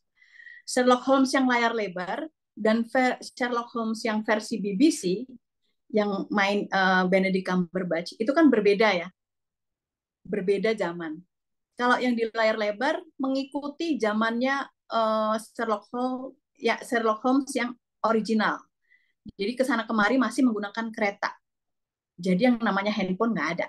Nah, sementara untuk Sherlock Holmes yang versi BBC itu diubah di zaman sekarang, di mana mereka kesana kemari menggunakan taksi, terus kemudian menggunakan handphone untuk komunikasi, terus kemudian apa namanya, kalau zaman sekarang itu tinggal bareng satu rumah cari temen kos itu kan rada nggak nggak biasa di Inggris ya. Kalau kita mah udah biasa, di sini masih biasa, di sana kan nggak biasa. Sehingga hubungan antara Sherlock Holmes sama Watson ya, itu digambarkan selalu dicurigai kalian emang couple gitu ya. Kalau di yang BBC, jadi ada adaptasi yang tergantung dari maunya produser dan sutradara ini mau diapain gitu. Jadi misalnya kalau sayangnya saya nggak nonton ya, belum nonton ya filmnya Pak, film Bumi Manusia. Nanti saya akan cari, nah saya akan tonton. Saya pengen tahu dia mengadaptasinya. Mungkin teman-teman nanti ada yang bisa kasih tahu ya. Itu adaptasinya apakah plek ketiplek semestanya sama seperti novelnya, atau diadaptasi ke zaman yang berbeda. Karena masalah yang dihadapi dulu sebelum ada handphone sama setelah ada handphone itu pasti akan sangat berbeda. Nah, jadi sebetulnya untuk saat sekarang itu ada kebebasan itu. Kemarin waktu di acara di ASBSD ada penulis dari Korea yang What's Wrong with Secretary Kim, itu dia membebaskan sutradara sama produser dan penulis skenario-nya untuk menginterpretasikan karyanya dia. Saya sebagai penulis novel, saya juga justru akan tertarik dengan hal itu. Menurut saya, justru saya pengen tahu interpretasi orang kalau dibikin dalam versinya dia akan seperti apa. Nah, itu juga menarik. Jadi, kita sebagai penulis novel pun, kita juga mungkin ya, ada tipe-tipe yang enggak, gue maunya plek-ketiplek sama novel gue. Atau yang kayak penulis dari Sherlock Holmes ini misalnya, bebas aja mau diinterpretasikan seperti apa gitu. Nah, dari sini mungkin ada juga beberapa cerita. Ini saya dapat insight dari teman yang bekerja di video ya, video yang aplikasi itu. Jadi saya tanya sama dia, kamu seringnya ambil keseluruhan detail ceritanya atau hanya premisnya atau apa? Kata dia, ada tergantung dari novel itu. Kalau novel itu yang sangat menarik adalah karakternya, maka dia hanya akan mengambil karakternya. Bahkan ceritanya bisa dia adjust juga, bisa dia adaptasi sendiri. Dia create sesuatu lagi yang baru gitu, yang mungkin nggak ada di novelnya. Ada juga yang karakternya biasa aja, tapi kisahnya yang luar biasa. Kalau di Amerika kan suka gitu yang Hollywood ya, orang biasa tapi mengalami kejadian luar biasa. Nah itu juga bisa diambil kisahnya. Terus apa namanya? Apalagi yang misalnya 50-50 gitu. Karakter dan kisahnya sebetulnya menarik, tapi kayaknya untuk durasi series kurang. Nanti kita akan tambahin deh karakter-karakter baru yang akan muncul di episode sekian sekian sekian sekian. Nah itu bisa juga. Nah tergantung dari kesepakatan. Nah biasanya nanti pihak produser atau pihak streaming platform yang memang memilih novel karya kita itu yang akan menghubungi duluan dan akan ibaratnya negosiasi lah. Kalau aku beli IP right dari karya kamu, tapi aku boleh nggak hanya mengambil karakternya aja, misalnya seperti itu. Nah itu akan ada diskusi, terus kemudian akan tertuangkan dalam kontrak kita kira-kira. Nah kira-kira seperti itu prosesnya ya teman-teman. Nah ini teman-teman yang penasaran dengan emang ada nggak sih apa namanya software atau apapun yang kita bisa menulis skenario tanpa pusing-pusing memikirkan formatnya. Nah, ini aku tuliskan sekalian karena biasanya teman-teman ada yang nanya itu. Ini nama softwarenya itu Celtic. Cari yang gratis karena ada Celtic yang berbayar, ada yang gratis. Tulisannya CELTX seperti yang ada di layar ya. Nah, ini akan muncul format dengan sendirinya tanpa kita berpikir gimana sih caranya bikin format kayak gitu. Nah, kira-kira seperti itu ya untuk teman-teman yang mungkin tertarik menjadi penulis skenario dan mengadaptasi dari novel-novel yang ada. Dan mungkin teman-teman yang baru mau menulis novel, kepengen novelnya diangkat ke layar kaca atau layar lebar. Kira-kira seperti itu. Oke, Kiki sama Mbak Sela, silakan. Iya, oke. Kalau Thank ada you yang Mbak Ana tanya-tanya. Mariam. Yuk, Pemaparan Mbak Ana. materinya keren banget. Thank you, Menarik thank you, thank you. banget.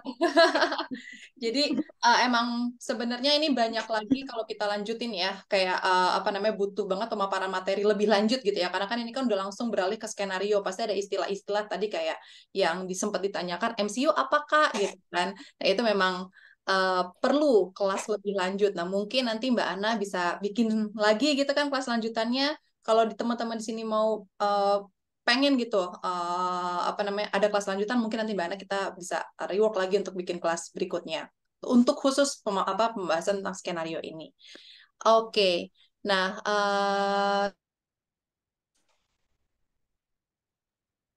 Bener banget. Kali aja ada yang mau ikut kelasnya Mbak Ana gitu kan ya. Bisa di MDM kita, nanti kita ajuin ke Mbak Ana juga boleh banget gitu. Soalnya memang menarik banget kan. Apalagi kayak penulisan skenario itu nggak bisa cuma sekali webinar karena banyak banget kata Mbak Ana tadi kan teknik-teknik yang harus dijelasin. Belajarnya nggak cukup cuman beberapa jam doang. Jadi mungkin ada kelas-kelas lainnya ya nantinya ya. Ya, tadi ada yang nanya kayaknya ya di chat ya. Ada. Asal mic-nya mute. halo. Sorry Nah, oke. kepencet. Sudah. Oke. Nah, sebelum kita masuk ke sesi Q&A, mungkin aku akan sedikit baca review dari pemaparan materi yang tadi Mbak Ana sudah sampaikan gitu ya. Tadi udah disebutkan juga bahwa ternyata format dan struktur novel dan skenario itu sangat-sangat berbeda gitu ya. Nah, salah satunya nih yang membedakan kalau di skenario itu tuh ternyata ada pertimbangan dari durasi. Jadi memang ada beberapa hal yang harus diperhatikan ketika menulis skenario dengan format dan struktur yang tadi sudah dijelaskan. Nah, lalu yang kedua, apa sih sebenarnya yang dibutuhkan untuk sebuah buku diadaptasi. Nah, tadi juga sudah dijelaskan bahwa pertama cerita tuh harus menarik gitu kan. Nah, ini bagaimana cerita harus menarik ini salah satunya bisa dikaitkan dengan tren saat ini seperti itu. Nah, lalu yang kedua, struktur cerita juga bisa diadaptasi menjadi skenario. Dan yang ketiga, kecukupan durasi saat adaptasi dilakukan. Dan yang keempat, ini salah satu yang penting juga, doable dari sisi production-nya. Apakah memungkinkan nih untuk dikerjakan baik dari sisi budget, terus jadi implementasinya, dan sebagainya. Nah, lalu yang berikutnya, tadi juga Mbak Ana menjelaskan ada struktur 3 babak yang menjadi struktur paling lazim digunakan untuk film Hollywood. Gitu. Dan tadi juga ditambahkan lagi nih informasinya, ada salah satu metode yang biasa Mbak Ana Mariam lakukan gitu ya, gunakan, yaitu metode dan Harmon Story Circle yang menjadi apa namanya metode yang bisa membangun struktur cerita menjadi lebih rinci, dan ini merupakan breakdown lebih lanjut dari struktur 3 babak yang kemudian dibagi ke dalam 8 stage agar strukturnya lebih jelas. Nah, mungkin itu review untuk materi yang disampaikan hari ini. Nah, sebelum kita masuk ke sesi Q&A, ini aku mau ajak teman-teman untuk nyalain dulu yuk semua kameranya. Kita mau foto bersama dulu. Kameranya nyalain dulu sebentar biar Kameranya kita nyalain bisa dulu foto. sebentar. Kita mau foto-foto dulu yuk. Untuk Nah, keluarga. Dinyalain audionya juga foto Kak. keluarga. Ini Nggak udah. apa-apa, belum mandi nggak apa-apa. Kan nggak kecium ya baunya. Oh, aduh, Mbak Ana. Mbak Anastasia itu luar biasa loh. Boleh dong bersuara. Lagi Halloween ya, Mbak? Ya, ini lagi nganterin anak Halloweenan, jadi didandanin. Iya bener Halloween. Jadi buat yang Bener, belum bener. mandi pun nggak apa-apa, nggak usah malu bahwa ini Iya, ada bener make upan banget. loh. Ayo mungkin yang lainnya bisa nyalain kameranya. Kita ada 2 slide nih. Jadi nanti aku akan ambil 2 kali foto ya. Kita masih tunggu sebentar lagi teman-teman. Mohon maaf Kak, belum bisa buka kamera. Nyambi cuci piring. Baik, Mbak Nuha Aziza. Cuci piring. Tapi yang bisa buka kamera, bisa nyalain kameranya, yuk kita nyalain. Oke. Nah, ini udah hampir semuanya. Maaf Kak, mohon izin nggak bisa on cam. Oke, nggak apa-apa. Oke, nih nggak perlu lama-lama, kita langsung siap senyum semua. Oke. Iya, aku akan hitung. Ini aku akan 2 kali ngambil ya. Jadi tunggu aba-aba dari aku. Oke. 3, 2, 1. Senyum semuanya. Oke, sebentar. Tahan. Oke, slide yang kedua. Oke. 3, 2, 1. Senyum. Oke. Oke. Thank you, thank you. Nah, ini udah Thank you. pasti ini sesi yang ditunggu-tunggu. Kita langsung masuk ke sesi Q&A. Silakan yang mau tanya bisa tulis di kolom chat atau bisa raise hand. Jangan Yang malu. mau tanya, silahkan.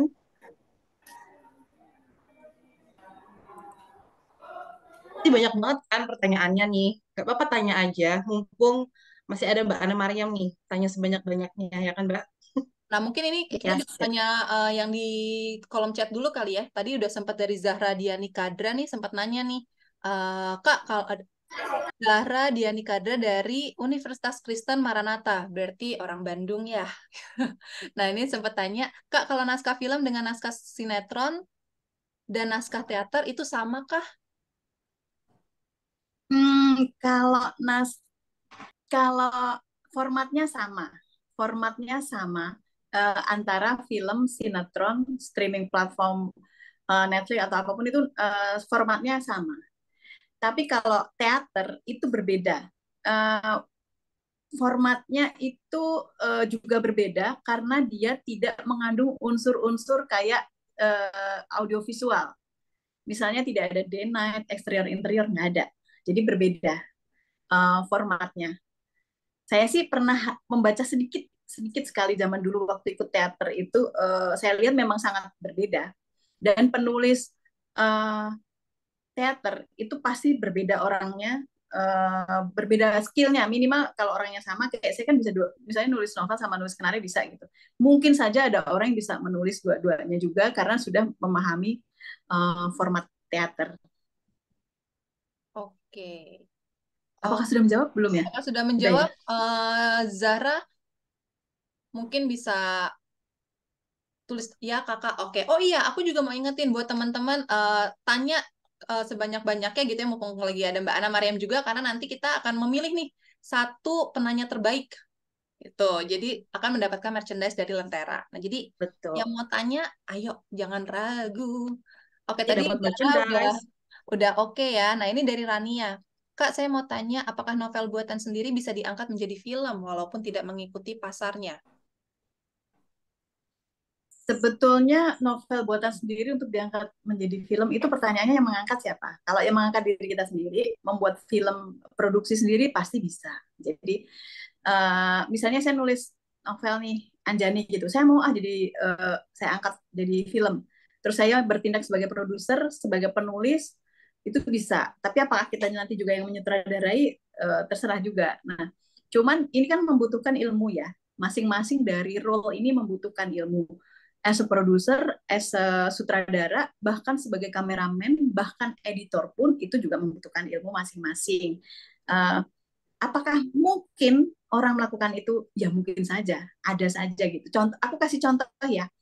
Uh, siapa namanya penulisnya Harry Potter? Kok Robert Galbraith sih? Rowling. Karena Robert Galbraith. J.K. Rowling. J.K. Rowling itu karyanya yang Robert Galbraith yang Cormoran Strike itu difilmkan dan dia menjadi eksekutif produsernya. Jadi dia yang menulis novelnya, tapi dia tidak menulis skenario-nya. Skenario-nya orang lain karena dia bukan penulis skenario. Mungkin dia bisa belajar juga, tapi dia nggak mau ya. Kayaknya emang dia spesifikasinya. Tapi dia jadi eksekutif produsernya. Nah, eksekutif produser itu berarti dia yang membiayai atau mencari pembiayaan atau yang investasi uangnya. Terus ketika series itu laku dijual, artinya dia udah punya ini ya, punya saham atau penghasilan dari situ. Nah, artinya mungkin tapi bisa saja gitu no, teman-teman bikin film indie bisa, mungkin saja, sangat mungkin. Oke. Rania udah menjawab ya? Oke, ini kalau teman-teman ada yang mau nanya langsung, raise hand, monggo loh. Open cam, terus mikrofonnya bisa dinyalain gitu kan ya. Sama-sama Rania. Oke, nah ini ada pertanyaan juga dari Aisyah Arinda. Kak, kalau mau terjun jadi penulis skenario itu, apakah pertama kali harus gabung di PH, atau kirim naskah ke PH, atau gimana ya Kak? Coba Mbak Hana kan punya pengalaman. Iya. Iya, yang pertama pasti belajar dulu tekniknya, terus kemudian yang kedua biasanya jadi asisten penulis dulu. Saya dulu juga gitu. Jadi saya tuh menulis skenario hampir 20 tahun yang lalu, ya Allah saya tua banget ya, mohon maaf. Itu juga saya mulai dengan jadi asisten penulis. Untuk kalau kalian nonton di drakor-drakor kan ada kisah tentang penulis skenario ya. Nah, itu kan dia jadi asisten penulis. Biasanya memang tim. Jadi banyak sekali penulis-penulis senior itu yang punya tim. Kenapa punya tim? Karena biasanya menulis series yang panjang banget. Terutama sinetron ya. Sinetron itu apalagi kalau yang stripping. Stripping itu ngeri ya. Stripping itu kan artinya tiap hari ya. Tiap hari muncul dan bisa saja 100 episode. Itu hampir tidak mungkin dilakukan sendiri. Jadi ada timnya. Apalagi kalau stripping itu biasanya ada head writer-nya itu yang harus meeting-meeting dengan pihak PH. Sementara kan skenario harus jalan terus dikerjakan. Jadi ada timnya. Jadi jadilah asisten penulis dulu. Di situ akan masuk ke industrinya, terus kemudian bisa belajar dari yang lebih senior. Terus kemudian kalau sudah bisa, itu bisa berdiri sendiri. Saya dulu juga jadi asisten penulis, itu lama, 2 tahun kalau nggak salah. Tapi terus kemudian saya tergoda untuk jadi produser kan. Jadi produser, saya memilih jadi produser, uh, tapi tetap menulis untuk TV program. Jadi menulis TV program juga bisa ya, tidak harus skenario drama ya. Saya juga menulis non drama juga pernah sekian tahun gitu. Nah, terus baru tahun 2023 ini saya balik lagi. Nah, di sini proses yang saya lalui adalah saya approach sendiri ke PH. Ada dua opsi, ke PH-nya, ke produsernya. PH produser itu biasanya PH juga ya, PH produser garis miring produser, atau ke platform streamingnya, ya, ke platform streamingnya. Nah, ini saya lakukan dua-duanya. Eh, Beberapa judul sudah saya submit, jadi sekarang on progress semua. Kan saya balik lagi menulis skenario baru tahun ini ya. Sebelumnya kan saya lebih banyak bekerja di korporasi ya. Nah, itu prosesnya bisa begitu. Bagaimana kita bisa menembus kontak dari mereka? Yang pertama, setiap orang kasusnya bisa beda-beda ya. Saya menggunakan jaringan pertemanan. Jaringan pertemanan, jadi memang misalnya saya saat ini juga sedang kolaborasi dengan Fremantle Media. Saya dulu memang bekerja di Fremantle Media, jadi bos dari ujung ke sampai ke apa ya, sampai ibaratnya ke orang GA-nya saya udah kenal semua gitu. Jadi saya memanfaatkan jaringan itu. Terus yang kedua, ada PH yang saya nggak kenal sama sekali. Saya mencari tahu nomornya head of content-nya itu berapa, nomor siapa yang punya nomor handphonenya, saya hubungi sendiri. Saya mau ketemu, saya ini itu harus berani seagresif itu gitu. Kalau ditolak ya udah, kan masih ada pintu lain, pintunya nggak cuma satu gitu. Terus misalnya kayak kemarin waktu di ISBSD kan saya juga bilang Mbak Mas, saya sebenarnya pengen ketemu sama Bu ini gitu. Dia head of content-nya dari platform streaming ini gitu. Karena saya mau masukin ini apa namanya novel saya ke sini gitu. Ya itu bisa.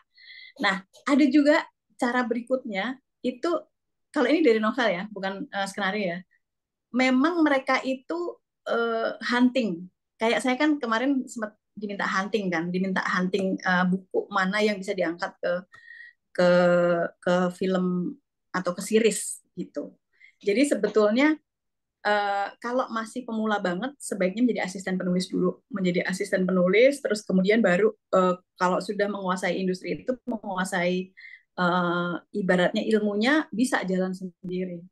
Dan kapan itu kita sendiri yang bisa ukur gitu. Artinya kayaknya gue udah siap nih gitu.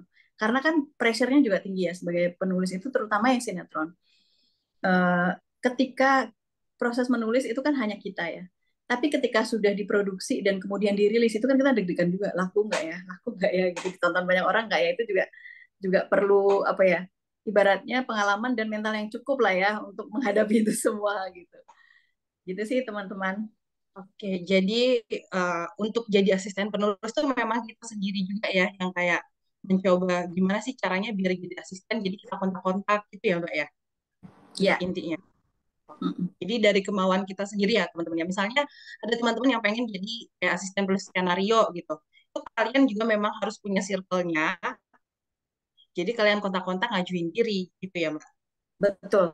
Harus agresif Harus memang. agresif, jadi nggak boleh malu, nggak boleh pesimis. Kalau Iya, ditolak iya. coba lagi gitu.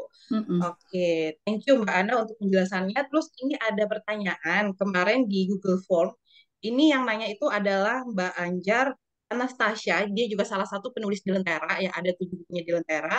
Nanyanya kayak gini, apakah sebagai penulis asli boleh ikut menentukan casting dari para pemain? Nah, karena bisa jadi saat menuliskan skenario yang ada di novel, itu kayak penulisnya itu punya bayangan sendiri. Oh, aku pengennya aktornya yang menarik, yang meranin ini si itu gitu. Boleh nggak sih Mbak gitu? Atau yang nentuin cuma sutradara atau siapa gitu?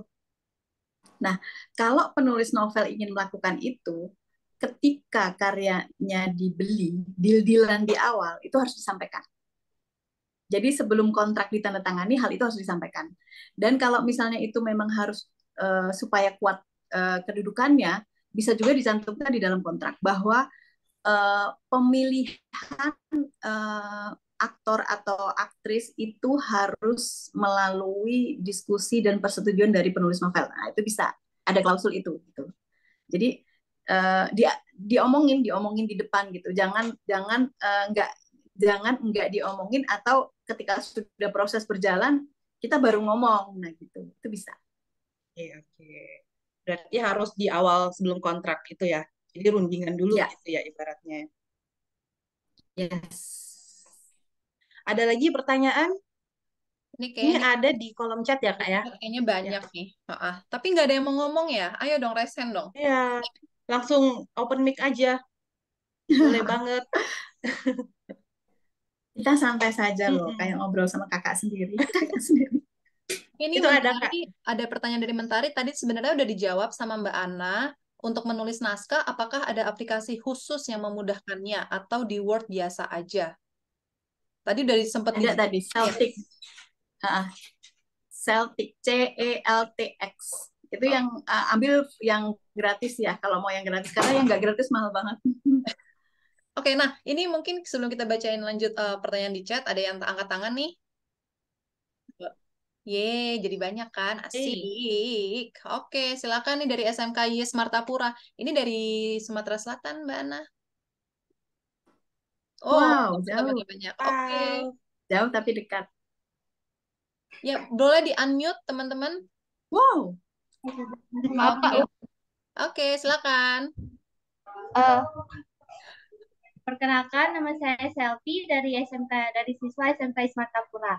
Saya mau bertanya, kenapa apa saja dalam novel yang kata-kata tidak boleh digunakan, dan mengapa banyak yang novel yang menggunakan bahasa sendiri daripada baku? Baku. Terima kasih. Terima kasih. Ya, sebetulnya begini ya, ketika kita menulis novel, itu di awal kita merencanakan novel itu akan dibaca oleh siapa? Segmennya pada segmen apa? Target pembaca kita ya. Itu sama dengan produk. Itu kita mau targetkan siapa pembaca. Siapa itu artinya di sini adalah umur, jenis kelamin, terus kemudian itu kita tentukan dulu. Barulah kita menentukan gaya bahasa yang harus digunakan apa. Contoh yang paling sederhana misalnya, kita mentargetkan pembacanya adalah urban, anak muda urban. Anak muda urban itu artinya kalau kita memasukkan bahasa Inggris di dalam dialog-dialog atau deskripsi di novel kita, nggak masalah karena dia pasti ngerti. Nah, atau kita memang memaksudkan karya kita menjadi karya sastra, misalnya. Artinya penggunaan kalimat atau pemilihan kata yang kita pakai itu berarti lebih ke arah sastra. Nah, jadi berbeda. Nah, misalnya kita targetnya lebih ke apa tadi genre misalnya, lebih ke arah genre. Saya mau nulis genrenya horor gitu. Artinya ada pemilihan kata-kata yang mungkin sadis, ya kan, horor misalnya berdarah-darah gitu, kayak yang tadi di novel saya kan ada yang adegan berdarah-darah gitu. Itu artinya kita membidik segmen yang memang menyukai atau nyaman atau tidak masalah dengan kalau membaca kalimat atau adegan-adegan seperti itu. Nah, novel itu kan bebas ya, artinya uh, hampir tidak ada censorship ya. Censorship itu hanya dilakukan oleh penerbit editornya, oleh editornya. Jadi apa namanya? Kalau novel menurut saya itu lebih bebas. Kita sendiri sebagai penulis yang mau memilih target pembaca siapa. Nah, dari situlah kita memilih penggunaan bahasa ataupun penggunaan kalimat atau kata. Itu sih, Sylvia tadi ya, Sylvia. Oh, berarti ini nggak ada batasan usianya, Kak ya? Kalau batasan usia tadi saya jelaskan, kita mau bikin novel untuk pembaca apa. Kalau misalnya pembaca anak-anak, kita tentu nggak boleh menggunakan kalimat-kalimat yang apa ya, kalimat kasar atau kalimat umpatan atau sesuatu yang sifatnya erotis gitu kan, tidak boleh ya.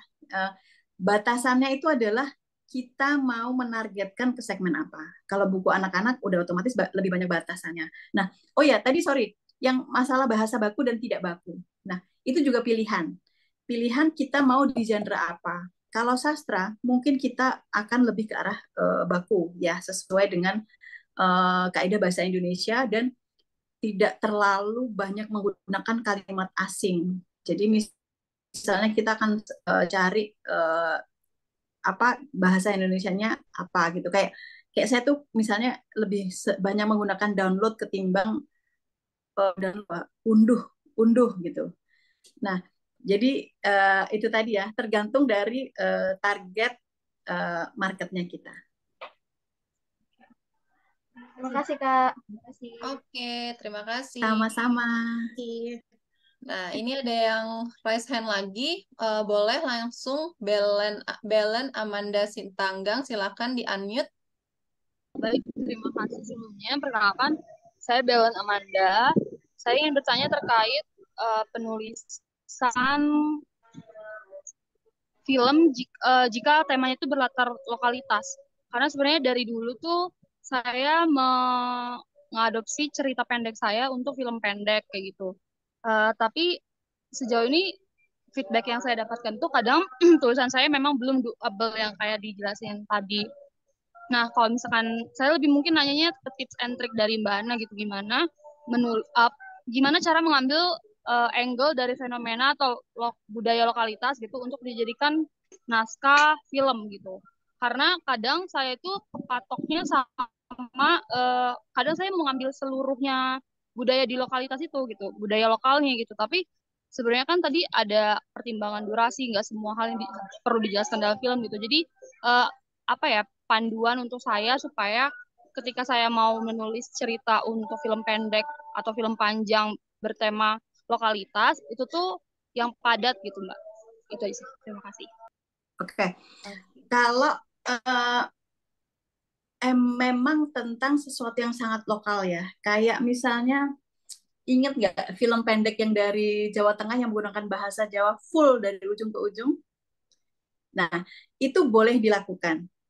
Kalau kita ingin distribusinya lebih lebar, artinya kita ketika rilis ke publik, entah itu melalui YouTube, entah itu melalui apapun, kita harus sediakan subtitlenya. Karena sebetulnya memang agak aneh, misalnya taruhlah kita bercerita tentang sebuah kisah yang terjadi di India, jangan India deh, misalnya di mana, di Thailand gitu. Yang orang lokal kalau ngomong sehari-hari pakai bahasa Thailand, tiba-tiba semuanya harus berbahasa Inggris. Itu sering dilakukan oleh Hollywood ya. Hollywood itu bikin film apa tentang samurai, tentang tembok besar Cina, itu tetap menggunakan bahasa Inggris. Sebetulnya kita yang lihat juga antara aneh nggak aneh sih, Hollywood memang suka melakukan itu. Tapi kalau ini film pendek dan ini adalah film indie, menurut aku tidak masalah karena memang sudah banyak contohnya film indie, film pendek yang menggunakan bahasa lokal. Selama itu ada subtitlenya, itu nggak masalah dan itu justru bisa memperkaya wawasan kita yang nonton. Apa namanya? Aku kasih contoh deh fenomena yang sangat sangat saat ini sedang terjadi. Kalau kalian punya TikTok, scroll TikTok, ada satu lagu yang itu bukan bahasa Indonesia baku, bahkan kita ini sebetulnya kayaknya lagu Malaysia ya, artinya ya aslinya ya, tapi bisa viral di negara kita. Artinya kan sangat sama kayak Korea ya, film Korea, film Cina, film Jepang. Mereka tidak mengubah bahasa lokalnya mereka menjadi bahasa Inggris, tapi ya tetap mereka menggunakan bahasa mereka, tapi justru kita yang nonton karena saking sukanya kita yang jadi belajar bahasa Korea gitu. Jadi menurut aku sih lebih lebih asik kalau menggunakan bahasa sesuai dengan yang dimaksudkan di film itu gitu, bahasa lokal gitu. Itu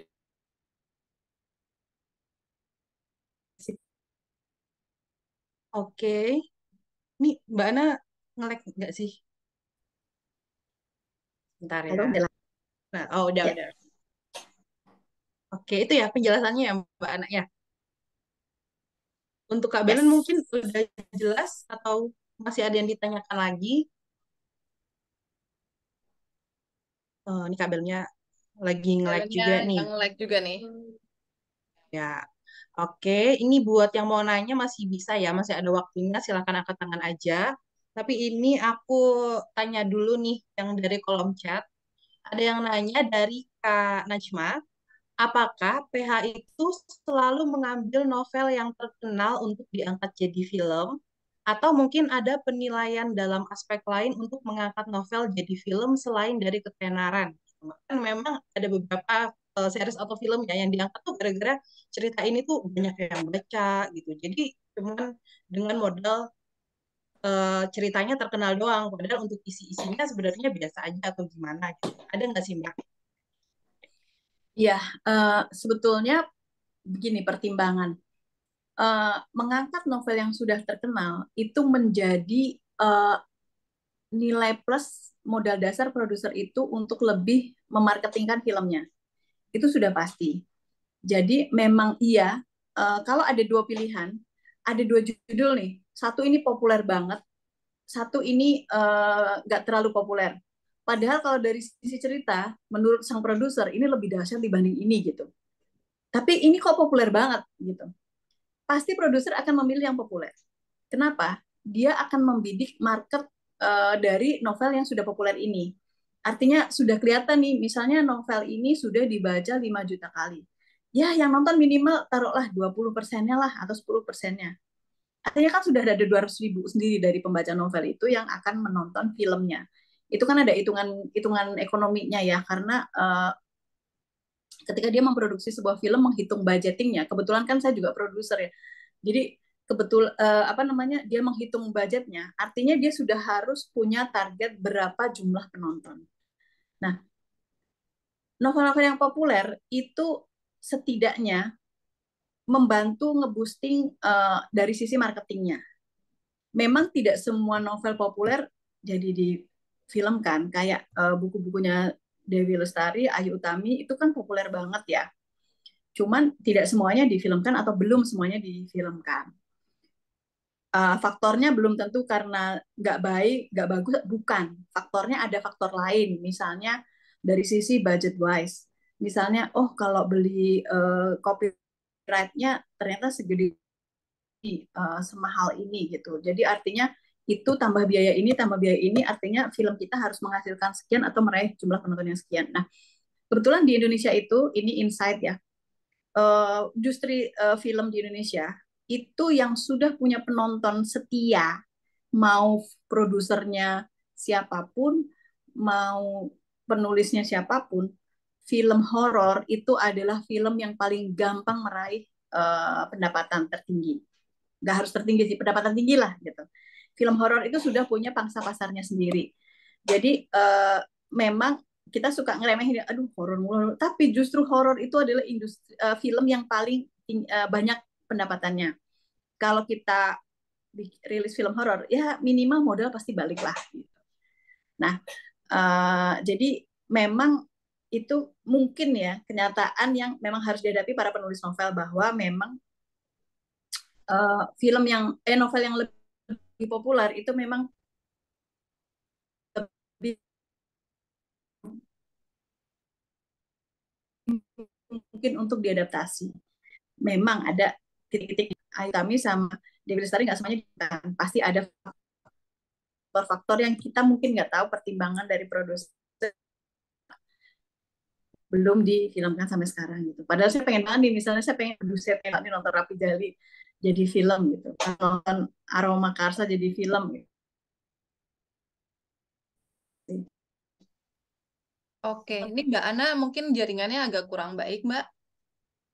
Uh, dapat ini menarik, dapat ini putus-putus ya. Iya betul, network bandwidth is low, keterangannya ya udah nggak apa-apa. Tadi masih mau dijelasin lagi Mbak atau sudah selesai penjelasannya? Udah selesai. Udah. Oke, nah teman-teman, ini ada yang raise hand juga Puskobet nih, tapi mohon maaf karena kita durasinya juga terbatas gitu ya. Jadi mungkin Puskobet bisa tulis pertanyaannya di kolom chat, terus juga buat pertanyaan-pertanyaan lainnya yang masih belum dijawab, itu nanti akan kita jawab, tapi nanti kita akan jawabnya di media sosial ya, kita akan bikin konten sendiri gitu. Jadi nanti akan kita lanjutkan apa pertanyaan yang sudah diajukan kita jawab di media sosial gitu. Nah, nanti juga pasti jawabannya dari Mbak Ana kok, bukan dari aku dan Kiki gitu. Nah, tapi karena kita terbatas durasi aja, karena ini masih ada beberapa hal yang harus kita lakukan gitu ya. Nah, mungkin untuk sesi tanya jawab kita tutup dan kita bisa langsung ke sesi selanjutnya. Sesi selanjutnya apa nih, Ki? Sesi selanjutnya, foto udah. ini nih, kita kan Mbak Ana ini kan juga penulis ya Kak Sel ya. Mbak Yes. Ana juga punya buku di Lentera. Nah, judulnya yang terbaru kemarin sudah ada di postingan sosial media Lentera yang berjudul Anjani. Wah, selamat buat Mbak Ana, bukunya udah launching di Lentera. Terima kasih teman-teman, baca ya teman.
Oke, sorry, Kak Sel, sorry Nyela.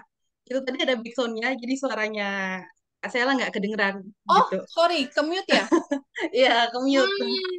Oke. Sorry, sore. Oke. Suaraku ke-mute malah. Iya, tadi aku udah ngomong panjang lebar. Selamat buat Mbak Anna Mariam. Iya, bukunya udah rilis buku yang kedua ada di Lentera App.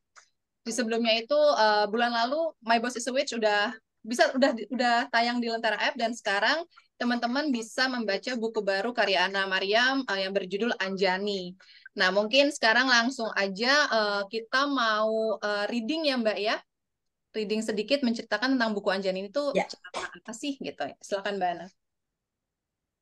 Oke, baiklah. Mudah-mudahan enak didengar ya. Oke, ini saya ambil dari bab akar masa lalu di masa depan. Ada subbabnya, 3 perempuan. Melinda telah duduk menikmati kopi sorenya selama 7 menit ketika Liana datang. Melinda baru bertemu Liana beberapa kali. Pada party sebelumnya tidak ada percakapan panjang selain menikmati wine, menikmati musik, dan menyapa beberapa orang pria yang mengelilingi Anjani. Baru pertama kali ini dalam hidupnya ia menghadiri pesta semacam ini. Di rumah salah seorang yang kaya raya, di mana rumah itu tersembunyi di bukit di Bogor. Dari gerbang menuju rumah utama harus melintasi gugusan hutan kecil. Dan rumah itu memiliki sekitar 15 kamar. Pemiliknya adalah pasangan arsitek homoseksual yang namanya lebih dikenal di Eropa dan Amerika dibanding di Indonesia. Pasangan itu ikut golongan old money, yang sudah kaya secara turun-menurun.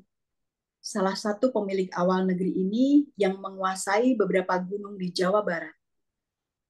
Liana dan Anjani tidak pulang. Satu kamar memang disediakan untuk Anjani. Kata Anjani, ia diminta ikut hadir untuk menemani Sultan dari Arab. Sedangkan Liana sungguh-sungguh ingin menikmati kebebasannya. Entah dengan siapa ia menghabiskan malam itu. Sementara Melinda, ia memilih pulang. Sudah lama? Sapa Liana. Enggak, baru 7 menit. Anjani belum kelihatan ya? Jangan-jangan dia masih tidur. Buru-buru Liana mengambil handphone dari tasnya dan menelpon Anjani. Hai Beb, kok belum nyampe sini? Liana menengok ke arah kasir, lalu menutup teleponnya. Anjani sudah berdiri di dekat kasir dan melambaikan tangan ke arah mereka berdua. Setelah mengambil pesanannya, Anjani menuju kursi mereka sambil membawa 2 gelas kopi dan cake. Hai ladies, gembira amat Beb. Dapat banyak proyek nih, dapat proyek gede nih pastinya. Yang Arab udah goal, dapat bonus gue. Anjani mengerling. Wow, congrats ya. Minum dong. Minum. Mereka bertiga toast. Melinda ikut tersenyum meski sebetulnya dia masih ragu. Apakah ia pantas ikut senang atau tidak? Proyek itu nilainya bukan M, tapi T, ya kan? Liana memastikan. Kayaknya sih iya. Bangun istana, Sultan Sungguhan. Istana Sungguhan, literally istana. Tanya Melinda. Iya, istana. si David dan Adi Negoro kan kelasnya udah proyek gede-gede gitu. Lihat aja rumahnya kayak gitu. Melinda sebagai kelas menengah yang tadinya merasa sudah berkecukupan, kini mendadak merasa miskin. Jika dibandingkan dengan pasangan arsitek itu, rumahnya bagaikan gubuk di tengah sawah yang kalau hujan sangat mungkin kesambar petir. Kenapa, Say? Si Adi Negoro tuh lahir dengan silver spoon. Mau nggak kerja dan cuman ongkang-ongkang kaki juga nggak bakal miskin dia, kata Liana melihat Melinda yang mendadak berpikir. Kini Melinda berpikir, beginikah rasanya jadi snob? Sebenarnya gimana sih ceritanya kalian kenal? Kita baru 2-3 kali ini kan ketemu kan? Anjani dan Melinda lihat-lihatan. Sebetulnya ini yang ketiga, ujar Anjani. Hah? Yang satu lagi pas kapan? Kok gue nggak ingat? Yang pertama, lu tidur di rumah gue. Lu nggak lihat pas dia datang. Lu cabut, dia datang. Mungkin Melinda lihat lu yang nggak lihat dia. Gitu kan, Mel? Iya benar. Gue ketemu Anjani karena waktu itu mau labrak dia. Kini Melinda sudah berlu gue ke mereka berdua. Hah? Beneran? Anjani. Beneran? Beneran? Ke arah Melinda. Iya, benar. Kenapa? Wajah Liana nampak bingung. Laki gue kliennya Anjani. Buset dah. Mereka bertiga berdiam. Awkward moment. Lalu pelan-pelan saling lihat. Lalu saling menahan senyum. Kini tak bisa ditahan. Tawa mereka bertiga meledak. Pengunjung lain langsung melihat ke arah mereka. Penasaran, apa yang ditertawakan 3 perempuan sosialita itu? Begitu. Yeay, Keren banget. keren Begitulah banget. cuplikannya. Keren banget. Cuplikan Anjani. Jadi pengen baca novel Anjani nih abis ini nih. Nah, mungkin Mbak Ana Kok bisa. suaminya jadi klien Anjani? Nah, ini mungkin aku akan share apa namanya sinopsisnya. Oke,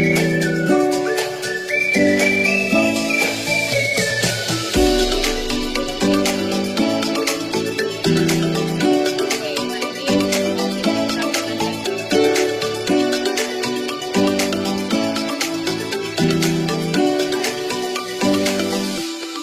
bisa.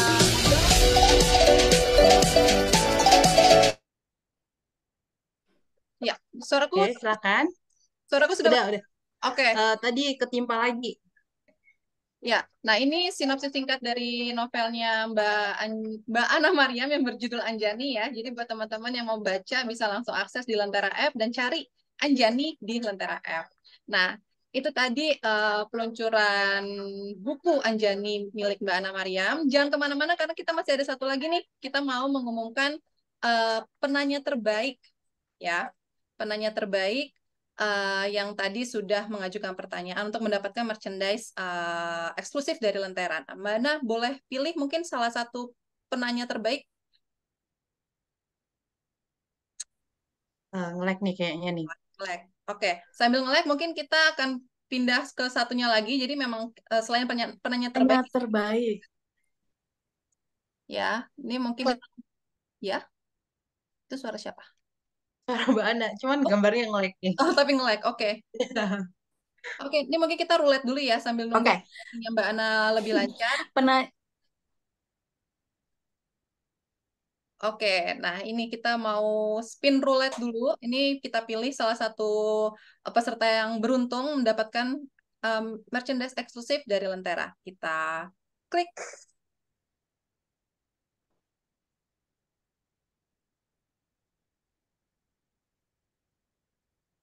Ih, oh, oke. Betul. Fadila, Nur adakah? Fadila ada nggak nih?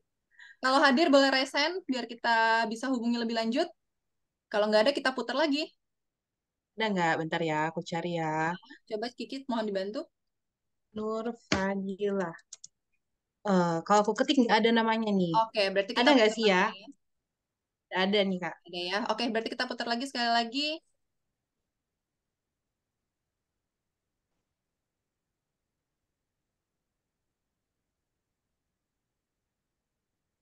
Tipis. Eni Astuti, adakah? Tadi harusnya ada deh. Iya, tadi ada ya, join. Oh, masih ada, masih ada. Masih ada, ye, oke. Ya, silahkan. Angkat tangan ada nggak nih? Kak ini masih hadir nggak ya? Ada Ada sih kalau di partisipannya. partisipannya ada, tapi boleh Masih ada. masih ada ya. NIS Mm-mm. Kiki boleh nanti Kiki tolong message minta kontaknya untuk kita hubungi lebih lanjut. Nah, sekarang berarti pilihan penanya terbaik versi Mbak Ana. Silakan Mbak Ana. Oke.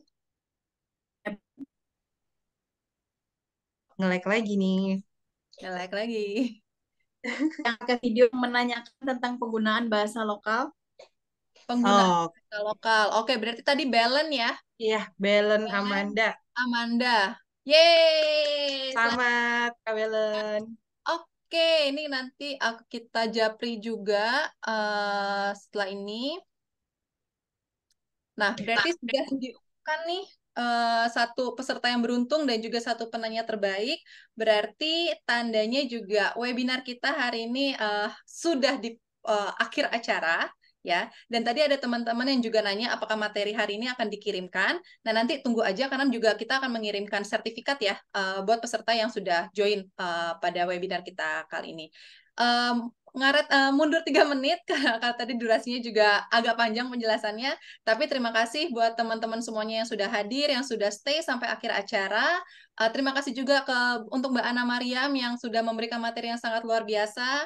Buat teman-teman yang juga sudah bertanya, teman-teman dari Sumatera Selatan, dari Bandung, terus juga tadi aku tahu ada yang dari Aceh juga, dari Jakarta, Bogor, dan daerah lainnya. Thank you banget udah bergabung dengan kami.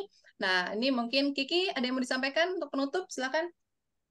Untuk penutup, nggak ada sih. Aku cuma mau ngucapin terima kasih banyak aja udah hadir di webinar Lentera. Semoga next webinar juga pada ikutan lagi ya, karena pastinya kita ada materi-materi yang seru-seru juga. Betul. Dan mungkin sebelum kita tutup, juga kita mau jelasin juga bahwa kegiatan Lentera nggak hanya sampai di sini aja, karena yang paling dekat, kita juga akan ada belajar bareng Lentera off air. Kalau yang sekarang ini on air, kita akan gelar juga nih yang Ghost to Campus, gitu ya. Bahas apa, Kak? Bahas materi yang sama, lebih dalam lagi bersama dengan Mbak Ana Mariam, dan juga nantinya akan ada narasumber dari sutradara gitu. Nah, di mana acaranya ditunggu aja informasinya atau buat teman-teman di sini baik yang sekolahnya mau didatengin sama Lentera atau yang kampusnya juga mau didatengin sama Lentera, boleh kontak kita melalui Instagram tadi ya, kontak yang sudah diinfokan Kiki. DM ke media sosial Lentera di @lentera.app atau hubungi ke email dan juga ke WhatsApp Lentera di 0819 5041 540. Ya, jadi buat teman-teman yang sekolahnya nih mau kita berikan pelatihan gratis, bisa hubungin kami. Nah, nggak sampai di situ juga, karena di Desember nanti kita juga akan ada lomba film pendek. Nah, jadi buat teman-teman yang ikut Bebel reguler pada hari ini, diharapkan juga bisa mengikuti perlombaannya ya, karena nanti hadiahnya gede banget, Benar. uang tunai, berapa? Ditunggu aja informasinya. Tapi teman-teman bisa dipersiapkan dulu nih dari sekarang. Nah, filmnya itu juga ada syaratnya. Hanya boleh mengangkat cerita atau mengadaptasi cerita dari buku-buku yang ada di Lentera App. Nah, tadi juga udah dikenalin kan bukunya Mbak Ana Mariam yang berjudul Anjani. Teman-teman bisa baca, bisa terapin teknik yang tadi sudah diterangkan oleh Mbak Ana Mariam gitu kan ya. Terus dialihwahanakan menjadi film pendek atau bisa pilih juga nih naskah-naskah lainnya yang ada di Lentera App. Oke, itu aja informasi dari aku. Terima kasih sekali lagi kepada semuanya dan sampai jumpa. Selamat siang, Sampai jumpa. bye-bye. Bye-bye. Thank you. Terima kasih banyak. Terima Terima kasih. kasih.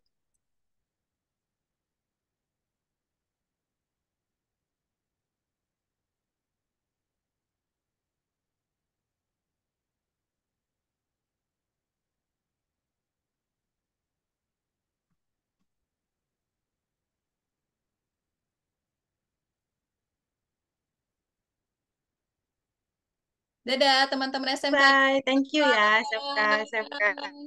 Bye. Kita dikasih love. Bye-bye. Bye-bye.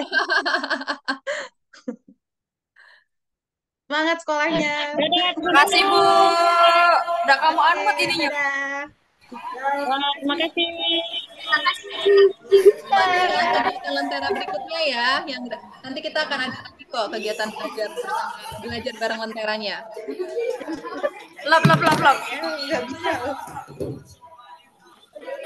Selamat sekolah lagi.